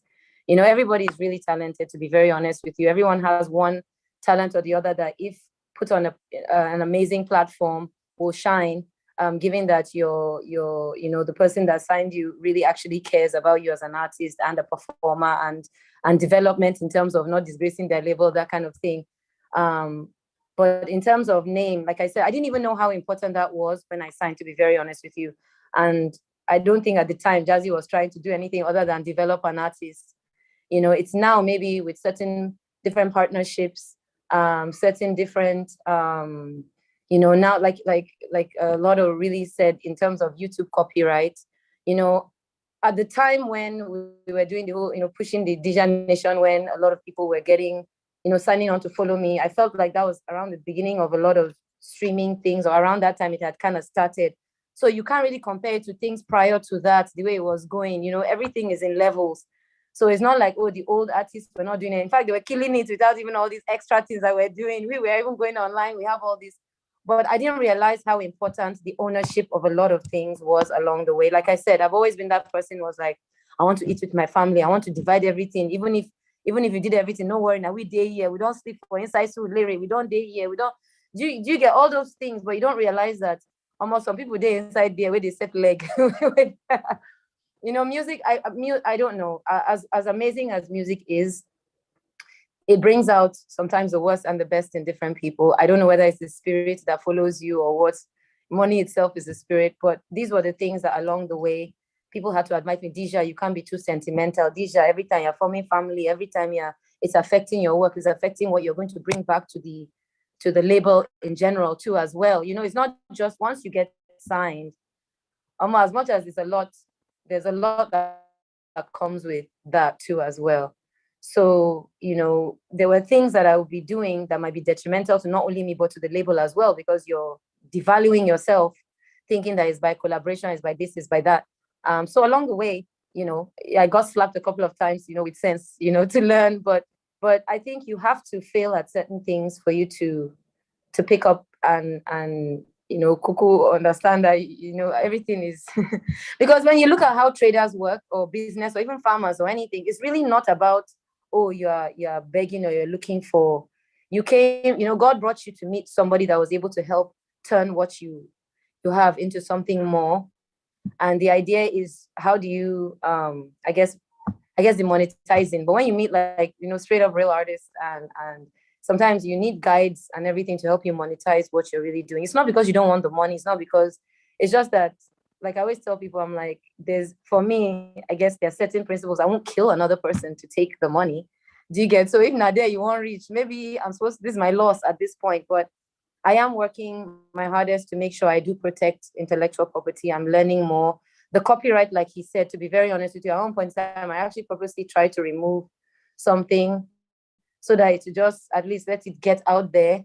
But being part of a label as well, whether I like it or not, there are certain things that are copyrighted by the label outside of, Hadiza or Dija or anything. So you do have to have conversations to make sure that you're able to, push it further than where it is. And a lot of times, if you do sit down and have a good conversation and it's beneficial to everybody, you don't have problems. When it's not beneficial to everybody, you start having problems, that I find in music. But trust me, as I'm talking to you right now, I feel like just as soon as I think I know something, I don't know anything. Like when it comes to music, it's such a trademark, copyright, they're all very dicey and very one small thing. You just like, are you kidding me? Like, are you even trying to make me feel? Is that what you're trying to do? Or do you even really care about what I'm trying to, those kind of things. So a typical artist like myself would think, some things are quite shitty. Like, why are you even trying to make me? But then you realize, at some point, it's not really about you as a person. It's about the brand and what the product that you're. And they always say that music is a poor man's disease. So it's either you want to remain poor for the rest of your life, or you want to build generational, wealth. And you can't be greedy. Sometimes you might not be the one to eat it. It's other people that you fought for along the way, like artists that are coming right after you, maybe whether you did it or you didn't do it or something like that. And the ones before us to, I guess, not feel like they did it wastefully, So please teach me. Thank you very much for. Once a lot of things you split with the label. To answer your question, you do split because having a label honestly boosts. Like I said at the time, now TikTok and different things, you can just go viral without independent artists are even ruling, the airwaves and a lot of things because of just having distribution. You don't necessarily have to be signed. So shout out to everyone, coming out and making it more. Each generation or each different year comes with something else. So like I said, music is ever changing. And the laws are it's just the enforcements, I didn't even know we had too many laws protecting us in Nigeria, to be frank. All right. Thank you very much. Would love to have a lot of conversations along this line, but time, like they say, is not our friend. Now, but we'll move over to the question and answer segment.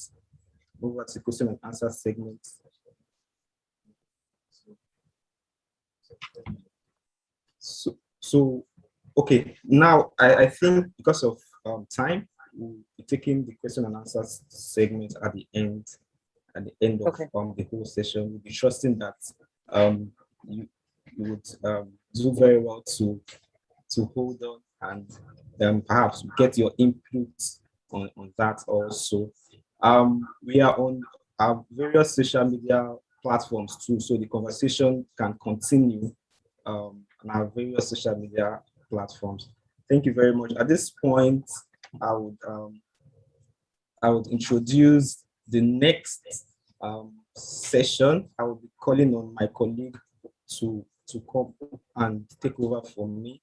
We are going to be talking about fashion and design, and I'm calling on my colleague Fulunho Olufueku. She'll be handling that session. Thank you very much for your time.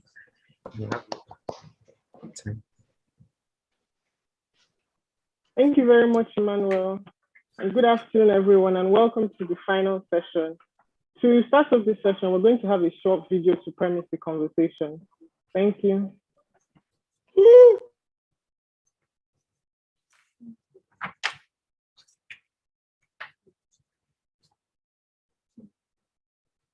The Gaia Dress. Kai Collective, an upcoming women's fashion brand, gained popularity in 2020 for their Gaia dresses. These dresses have a unique pattern designed to differentiate the Kai brand and develop a strong brand identity. The founder and creative director of the brand, Fisayo Longe, stated that for Kai, Gaia is not just colors, lines and patterns, it is soul and identity. We designed for women to feel their most confident. In January 2021, Boohoo, a popular fashion giant valued at approximately £4.3 billion, launched a collective which bore an uncanny resemblance to the Gaia print, which prompted the founder and creative director of Kai to issue a cease and desist letter and demand £30,000 in damages and legal fees. She also wrote a long social media post stating, Boohoo has gone as far as to copy our print almost identically. That is unacceptable. Seeing how much Gaia was being imitated, I obtained design registration in the UK and EU with US copyright pending.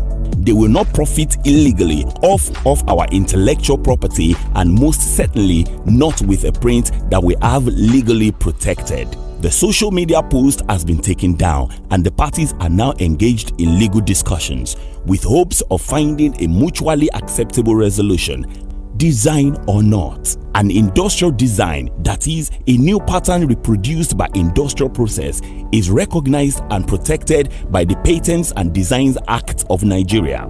This includes patterns used for clothing fabric, and so it goes without saying that the combinations of lines and colors that make up the unique pattern of Kai Collective's Gaia dress can be registered as an industrial design in Nigeria.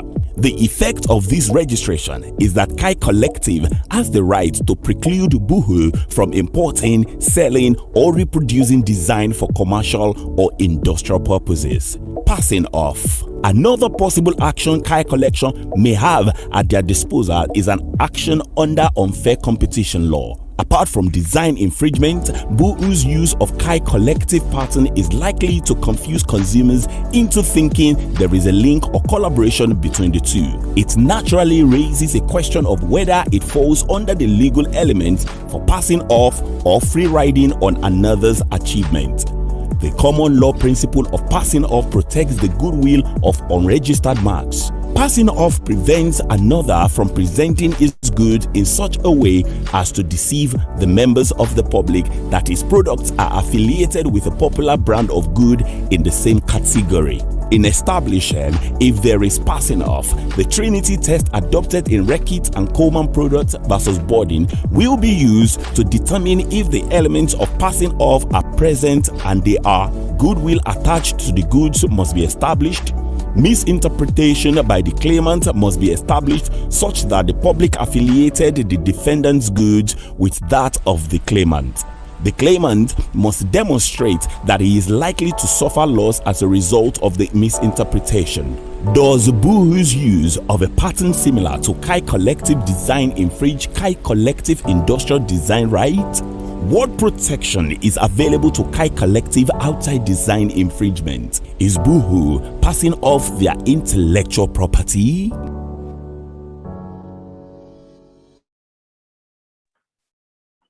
Thank you very much and welcome back to this session.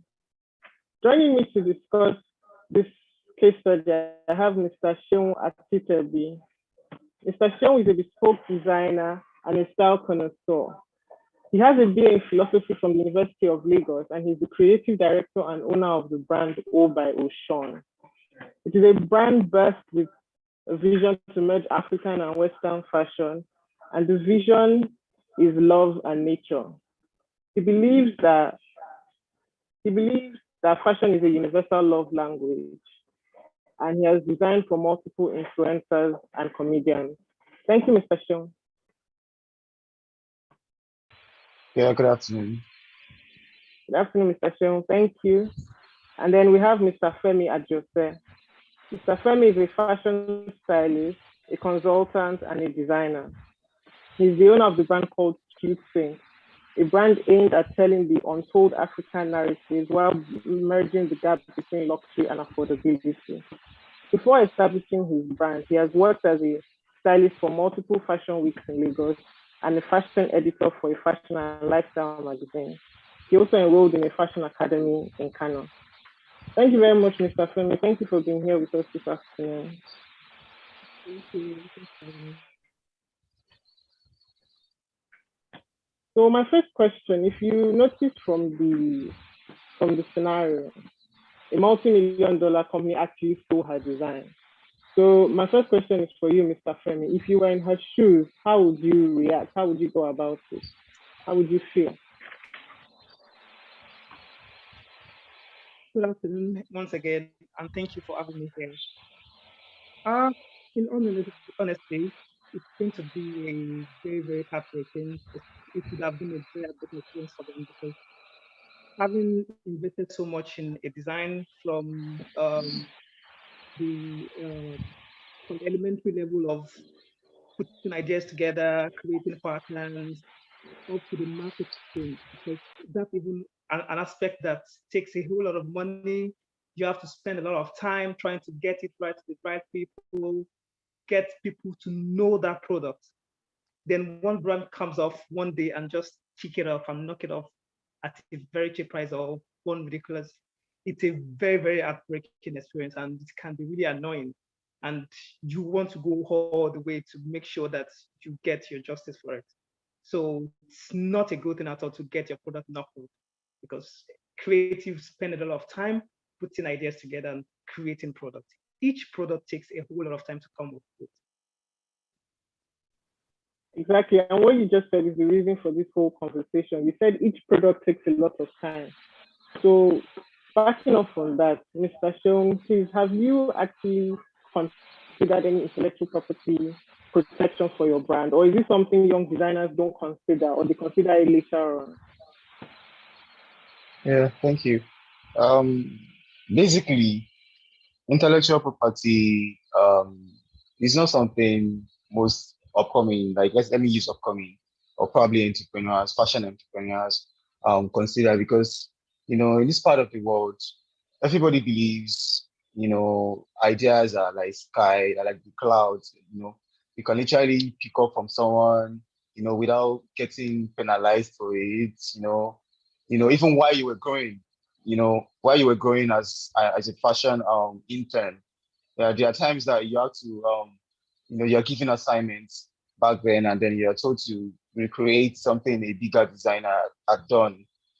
So at that point, no one felt it was like it was an infringement of someone's intellectual property. Do you understand? So it's something that has eaten deep, like conventionally, like it has really eaten deep. So I don't know, nobody takes it serious in this part of the world. And then even products that are intellectually protected, it's getting to the courts and trying to get justice for your ideas being stolen is like chasing shadows, like, because over here justice is nearly nothing. Like when you go to court and you want to settle matters, so you have to keep postponing, adjourning cases, and also people don't take it serious in any part of the world. Even big designers over here, I don't think nobody's protecting their intellectuals. That's why you see a lot of copies, and people copy something from a bigger designer and go to a smaller designer and ask, can you create this? And then you say, even if you can't, they'll say they can, and then because they know there's no consequences. So yeah, so it's nothing. No one is considering intellectual property here, especially young designers. No one is.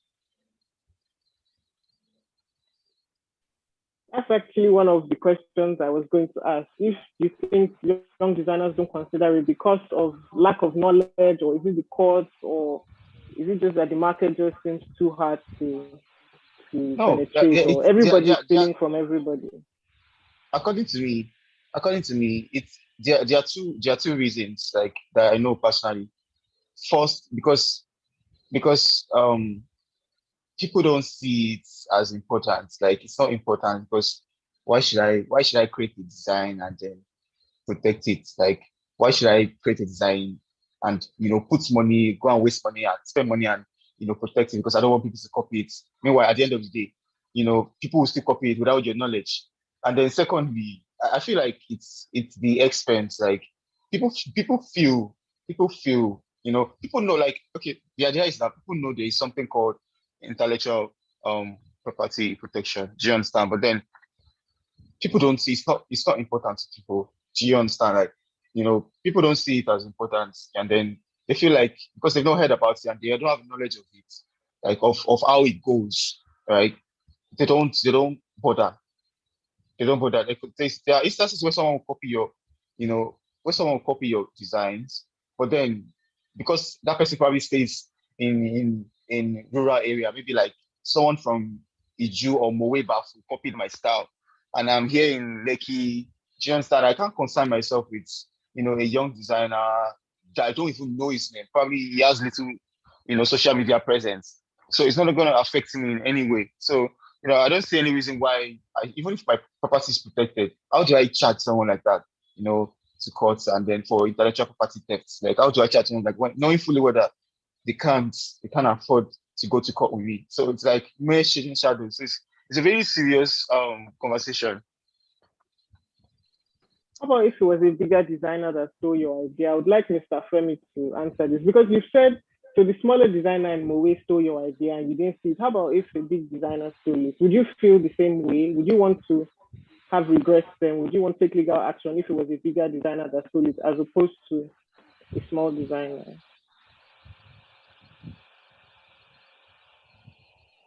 Mr. Femi, you're muted, please. Hello. Sorry. I think I would like to start from the beginning first before I go to that point of whether or not to go to that extent. At first, when you're creating a collection, you go through a lot of process, like I mentioned earlier. You go through a lot of process, and you have more than one product in that collection. So when you start thinking about protecting those products, you don't, at first of all, you don't even know which of the products is going to hit the market rightly, because you creating your work, you're just putting out your best foot that, yes, this is a body of work. You don't know which of the products is going to eat best. You don't know which one will do better or lesser.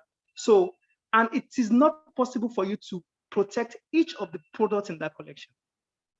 For example, you have a collection of about 20 products, and each of the looks have like little details, things that are individual products on their own. Are you going to protect all the 20 pieces in the collection just because you are afraid that somebody might steal the idea and use it for something else or something? It's not easy to go through that lane. So the only route that people pass through is, okay, when I see a product doing well and I forecast that it might be a major one, then you can now go further and wanting to register such product or trademark it. So moving on to what you mentioned, having a big company steal your idea, then you have to press charges against them. You don't have a choice because, one, they are bigger and they have more resources than you do. Their copying design is a ripoff. Because first of all, designers, independent designers are still trying to make ends meet. They're still trying to find their place in the market. Then one major brand now comes up from nowhere and just pick up your design from nowhere.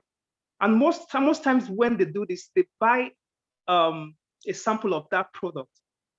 They go through it and knock it off. Something like that happened between Chanel and a Scottish brand. They bought a product of that from that brand for research purpose. That was what they said. They said they're buying it for research purpose, only for the designer to see the product on the runway. So things like that have kept on happening time and over again. So it is not, I'm not saying that designers should ignore the fact that we have to protect our intellectual properties. But I'm just saying that it's just too much for independent designers. This is easier for for major brands, bigger brands. They can easily do that without feeling anything. But an independent designer that is still trying to put things together, it's not something easy. Thank you. I guess it's similar to what we said in the music conversation. When you're small, you really struggle to, it's not your priority. But I guess when you're thinking long term, it should be a priority. Especially if you're saying a brand might steal your brand. If you're not protected, then you can't even go to court. So that's part of the problem. So if you don't have evidence to show that this is actually my design, then there's no, that's why this conversation is being had. It shows the need. There's actually a real need for the protection. And then also, Mr. Shion said something about courts being so expensive and too slow, but there are actually other means of dispute resolution. So if you have the evidence to show that you actually registered this design and you're the owner of the design, then you can try arbitration. Is that something you've considered or you will consider going forward? Other methods of dispute resolution? Or you don't think about dispute resolution at all? I think it should be something to consider. Especially, please, what do you think? Yeah, basically, I like Mr. Femi said, it's almost infeasible because for instance, if your properties, if your ideas are not protected, and then a younger designer copies it, like you said, there are other ways, like there are other ways that you could go about it, but it's mere. I feel like personally, I feel like it's a mere wasting of time, because there is no point. Like your property is not, the idea is not protected. I don't know. But then in the case of a bigger designer that infringes on your property and is still not protected, there are ways you could go about it. And then probably that's by first contacting the designer and letting them know that you're infringing on your rights.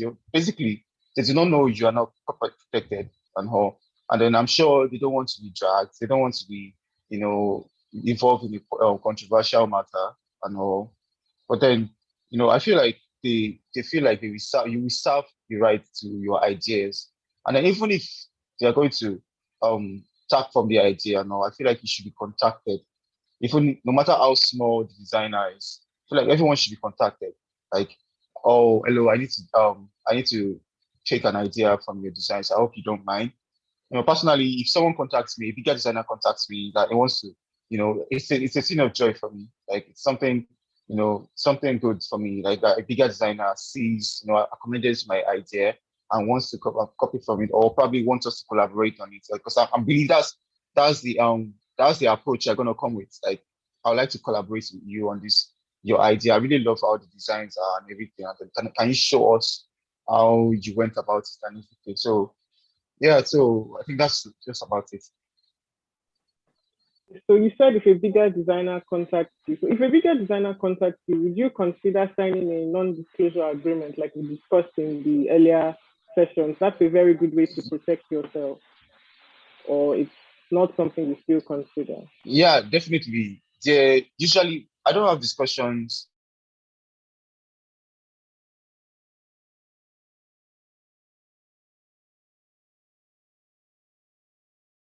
with our legal.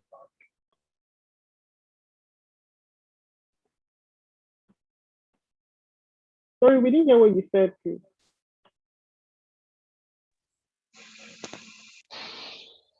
Hello? Can you hear me? We can hear you now. Yes, we can hear you. Okay. All right. So I don't think that's a big deal on my own part, because I don't have discussions without protecting myself, and then by tendering a non-disclosure agreement. So I think everybody knows that by now. It's a common knowledge. Okay, thank you. How about trademarking your brand name? So if you're not willing to trademark your designs because maybe you're designing too much, would you be willing to trademark your brand name? Mr. Femi, your cute saying, for example, is quite unique. And in future, it's something people might rip off. Is a trademark something you think designers should consider? I think trademarking is something that every brand should look at, not just big, whether you're big or small. Your name is one thing that can be taken from you if it's not trademarked.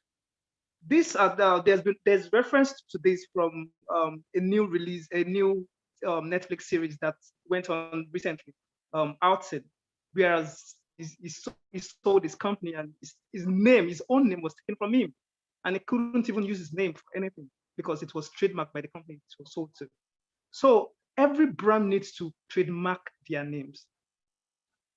That's non-negotiable. I feel like every brand needs to just trademark their name.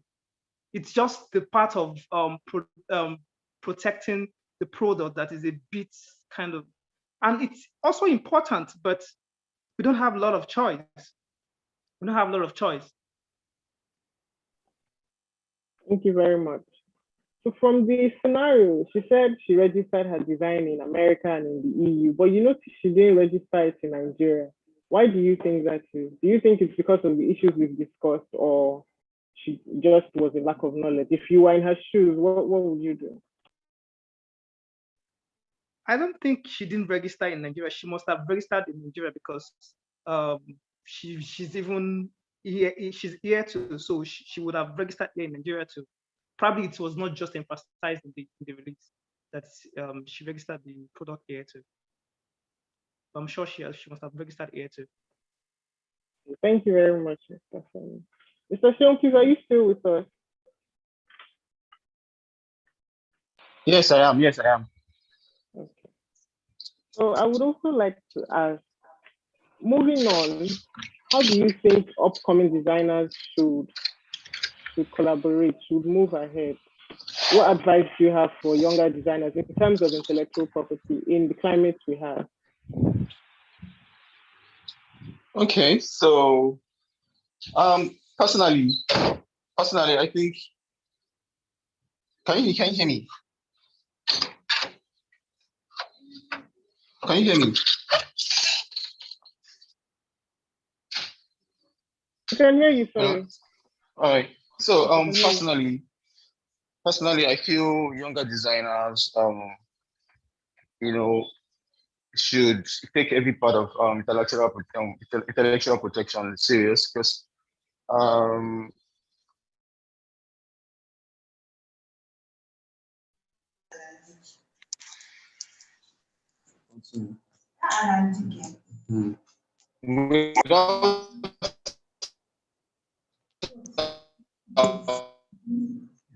continue. It does not stop. We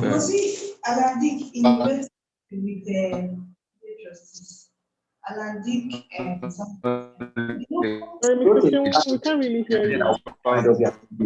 That's the letter I'm looking for. Just bring and let us see. Hello? Hmm? No. So they're hearing you. They're not hearing you. Actually, we can. Someone's mic is on.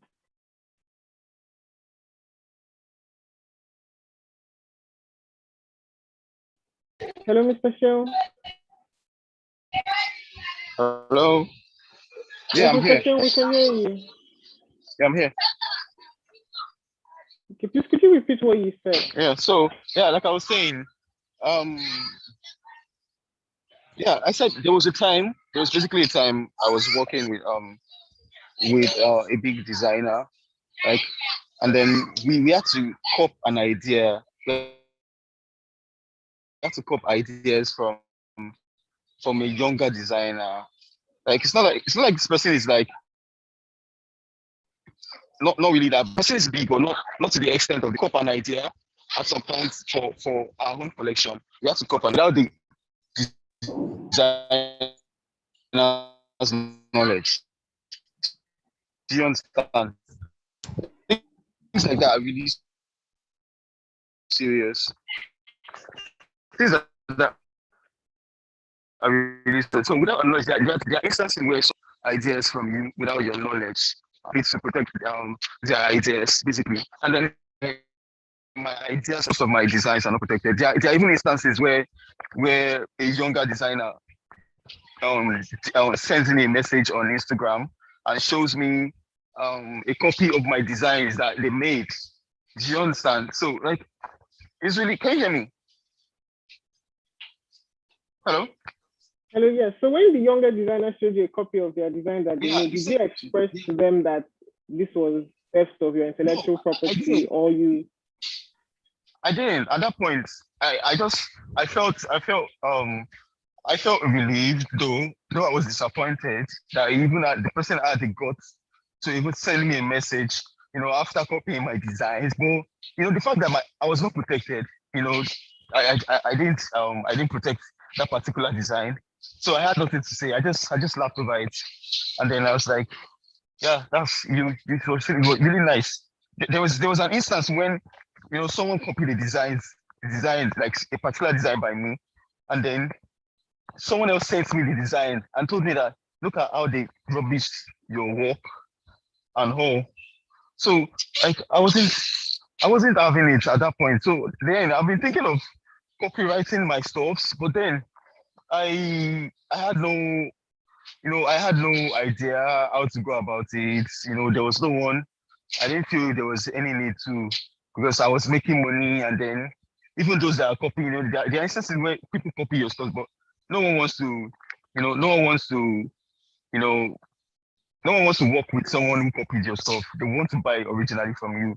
Like I have some clients that says that to me, that there was someone offering them cheaper prices for the product I create, but then they wouldn't buy a copy. They would buy from the original. The person that owned the right to the patterns and the design and the craftsmanship in the work and the so yeah, I feel like now I know, I used to think I know about the business aspect of fashion and everybody, but now I think I know that I have to take every part of it serious.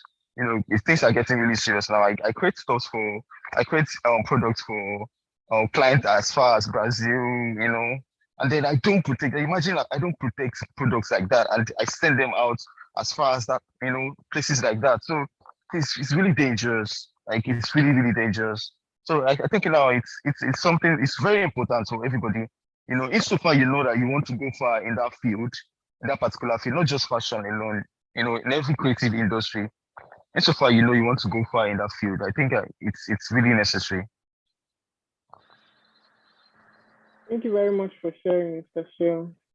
Mr. Femi, please, do you feel the same way in terms of when younger designers steal your work? Do you feel hopeless, or do you feel like you should go after them? You're muted, sorry. Sorry. I think I have a different view of this, because my main concern about someone copying your design is not really it's not majorly because of the financial loss or what I tend to miss out, but for the quality that has been diluted, because you have worked on your brand to the end that it has been known for certain standard.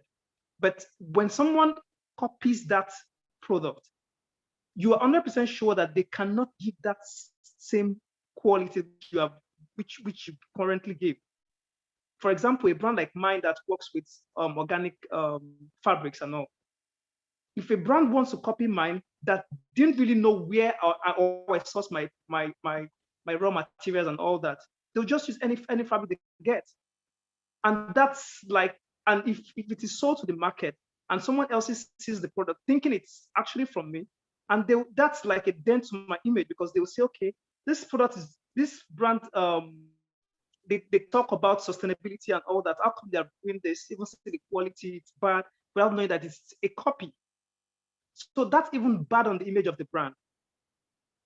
So even if a smaller brand copies any product of mine, I'll still need to reach out to them and tell them to desist from that and stop it from whichever platform they're selling it on. Yes, I'll scare them with prosecution and all that, even though I might not prosecute them, except they desist from such act. but you still need, I will still need to tell them to stop doing that. Yes, it's fine to want to collaborate. It's fine to want to collaborate with brands, which is something I welcome so much with my brand because I work with so many other brands. For several collections, I collaborate with shoe designers, bag designers, even knitwear designers, just to bring everybody together and just put ideas together and produce something wonderful that people will appreciate. So collaboration is the way to go. Copying is a no-no. Thank you very much, Mr. Femi and Mr. Seun. You both just reinforced the fact that design registration is important in the industry as in all the other creative industries. And that's all the time we have right now. So we'll quickly go into the Q&A session. Thank you very much for joining us this afternoon. Thank you. Yeah, you're welcome. Thank you.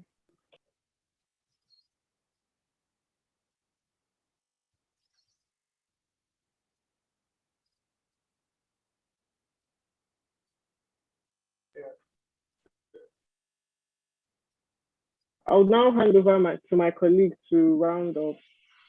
Thank you.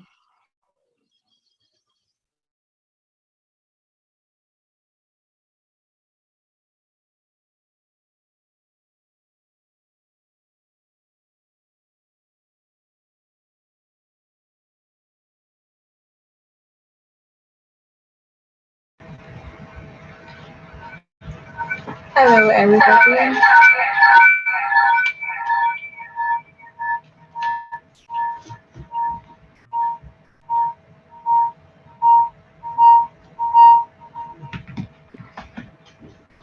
Good afternoon, distinguished guests, and thank you very much for joining us today. I also want to thank our very amazing panelists for such an insightful session. But thank you all for waiting to the very end. We have a couple of questions, and if we have some of our panelists still here, I will direct the questions on music. I see DJ is still on. If you could answer the question on music for us, we'd be very delighted. So the question says, I am not a musician, but I have noticed that some songs sound familiar. How familiar does a song have to be to another song that has been copyrighted in order for there to be a legal issue?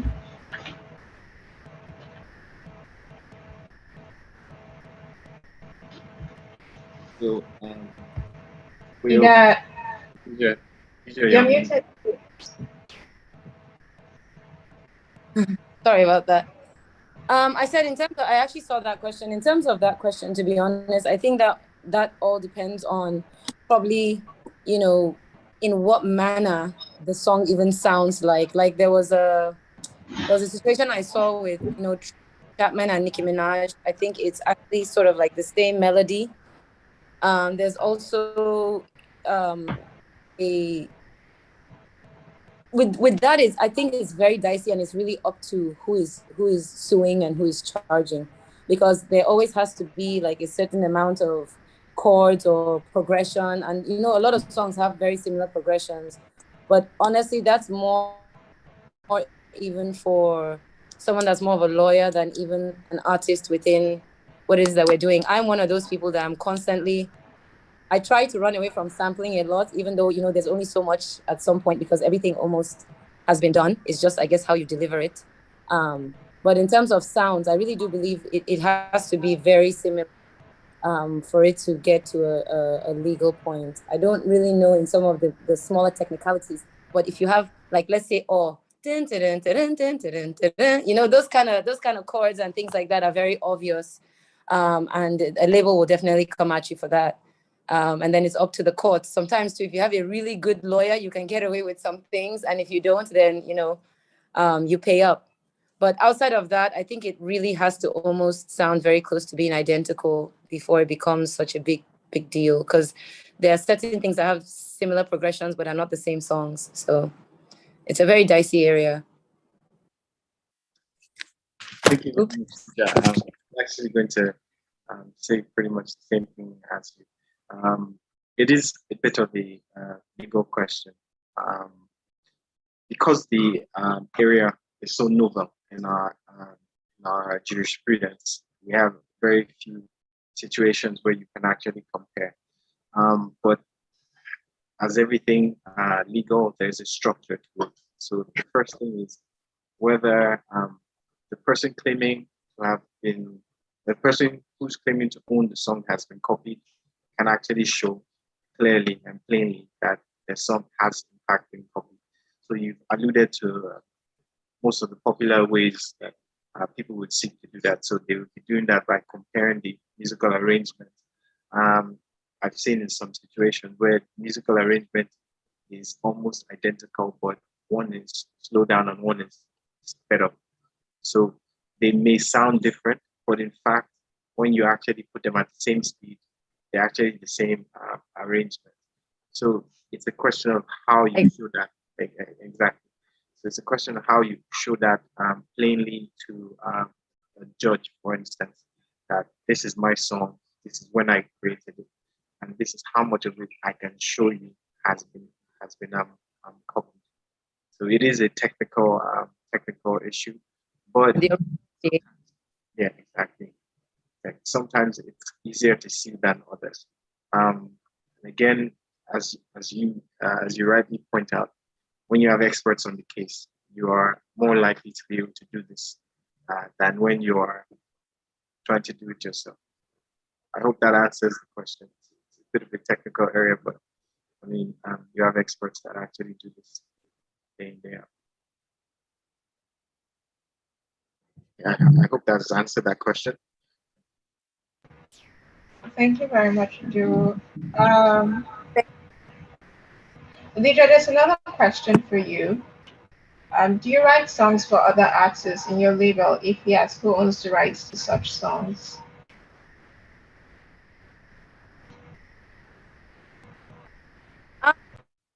In that case, it depends. It depends on who you're writing for or with.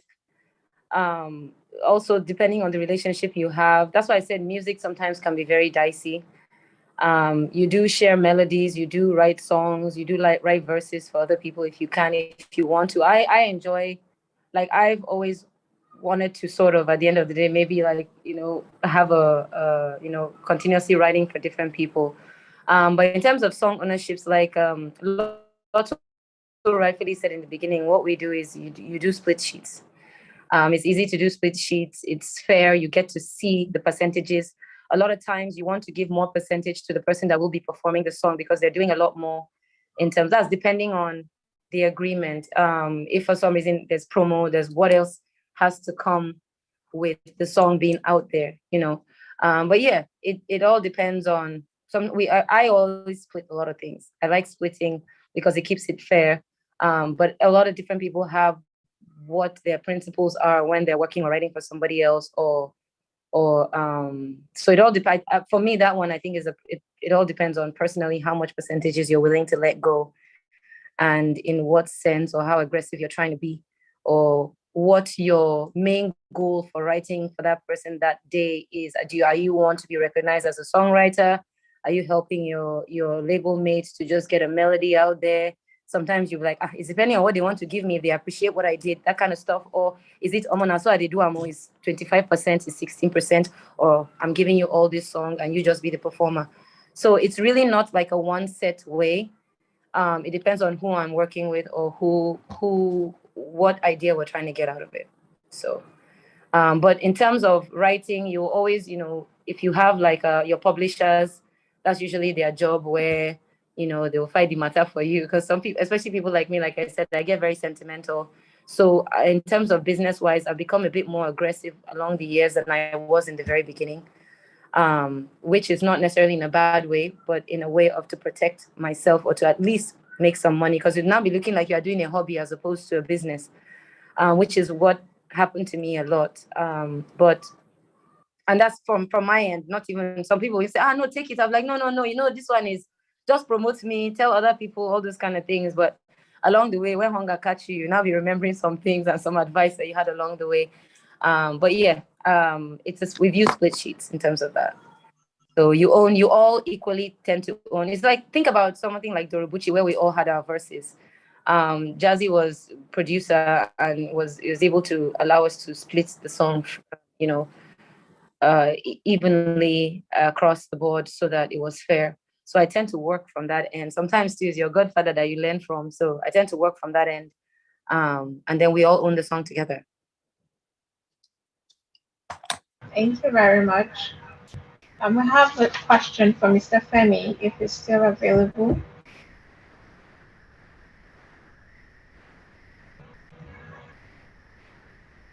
Yeah, I'm here.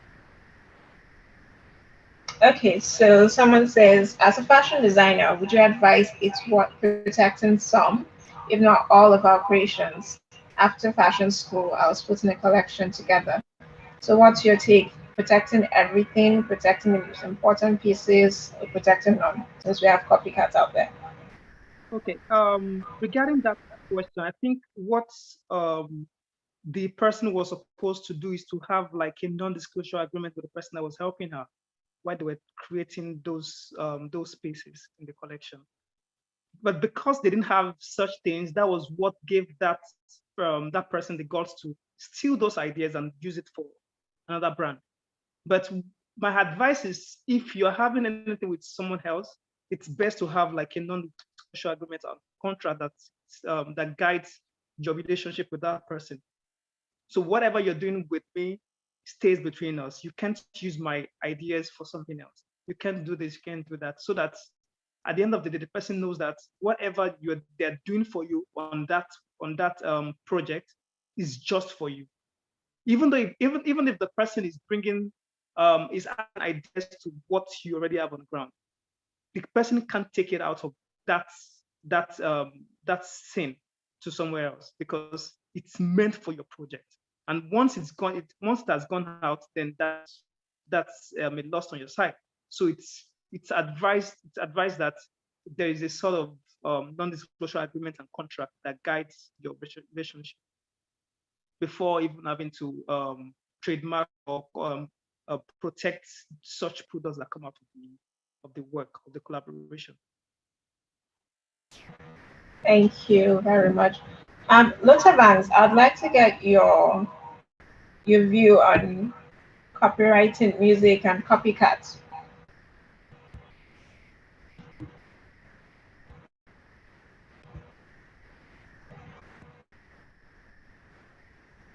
Still.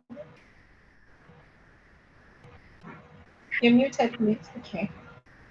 I just figured it out. But when it comes to copywriting music and all of that, I think it's very important, to be honest. It's very, very important, because that's the only way to hold on to it if it comes to court. That's the only way you can actually, sue anybody for using your product without your consent. So I think it's very, very, very, very important. And it's also important as well to give credits as well to whoever has been involved in, your music or in the process of producing it, because, sometimes it often goes a long way and encourages people, and also, lets them it makes them want to work for you even after that one. You know what I mean? So it's very important to copyright, but it's also important to make sure you give credit to who credit is due. Yeah, picking up from where you stopped about giving credit, is it just in terms of payment or on the record? How do you go about ensuring that is done? Well, there's something called work for hire. So if you're working for hire, then obviously I need to pay you, because obviously I'm hiring you for a service. But if we're gonna be just working as friends or as collaborators, then it's very important to make sure you give credit to whoever credit is due. But even sometimes, if it's work for hire, sometimes it's usually good to give credit. There is something called moral rights. Okay, because I've done a little bit of research about copyrights as well. And so I think it's morally right to give credit to whoever's been involved in production, if you know what I mean. Yeah. Very much. Thank you, every one of you who have waited to this moment. Thank you once again, our panelists, for a very informative session. We are very delighted to have had you on here. Thank you, our participants. everyone who has contributed, everyone who has sent in questions. We thank you all. And I also want to highlight some key points that some of our panelists talked about. We had Peter Oke talk about his experience with people he was familiar with and how, you know, things went south and the importance of signing non-disclosure agreements. We also had Jacques Silva talk about the importance of that as well. It just goes to show that these things are very important and cannot be overlooked. The salient things are they sometimes appear very insignificant. And when Dija talked about being sentimental and in the beginning not wanting to always appear with paper and pen and say, okay, let's document, let's sign this and all of that, these points are quite important. And Jacques talked about tax. Well, we all know it's our responsibilities to pay our taxes. We are not sometimes fully informed on the method or the ways in which our taxes are being spent. Most times we don't see the value for it. We don't see what the government makes use of it. But nevertheless, the importance of paying our taxes cannot be overemphasized. Now, with the issue of tax, it's sometimes very overwhelming. Do you know who to pay to? Do you write authorities to pay to? Do you know when your tax is due? Do you know when a percentage of your tax of your income should be paid as? You have your personal income tax, you have your corporate tax for those who have companies, a certain percentage of your income for the year goes to taxes. So all these things are very, very essential. And to that end, you will need someone who is very skilled, who is very vast in that area to help you so that as you concentrate on building your brand, as you concentrate on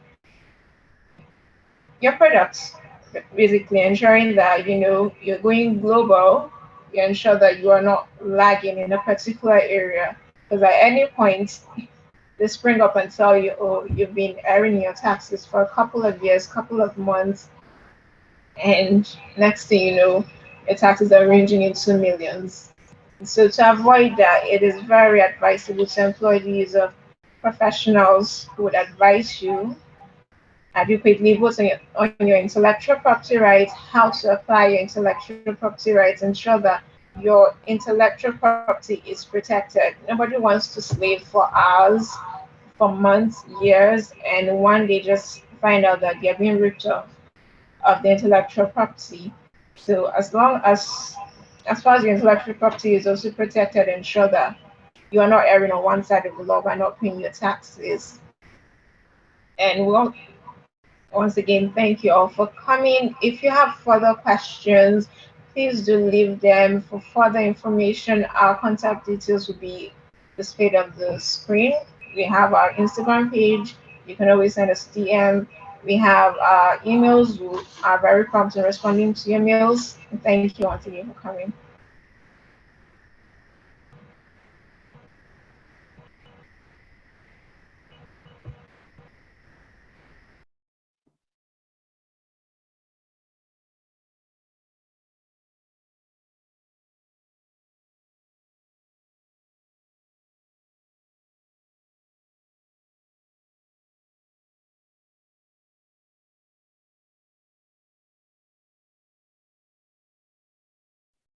Thank you, everyone. It's been very, very exciting conversation.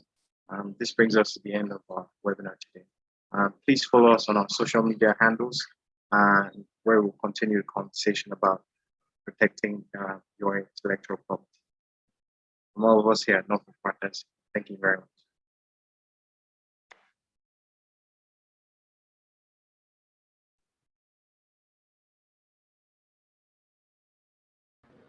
Thank you. Thank you very much.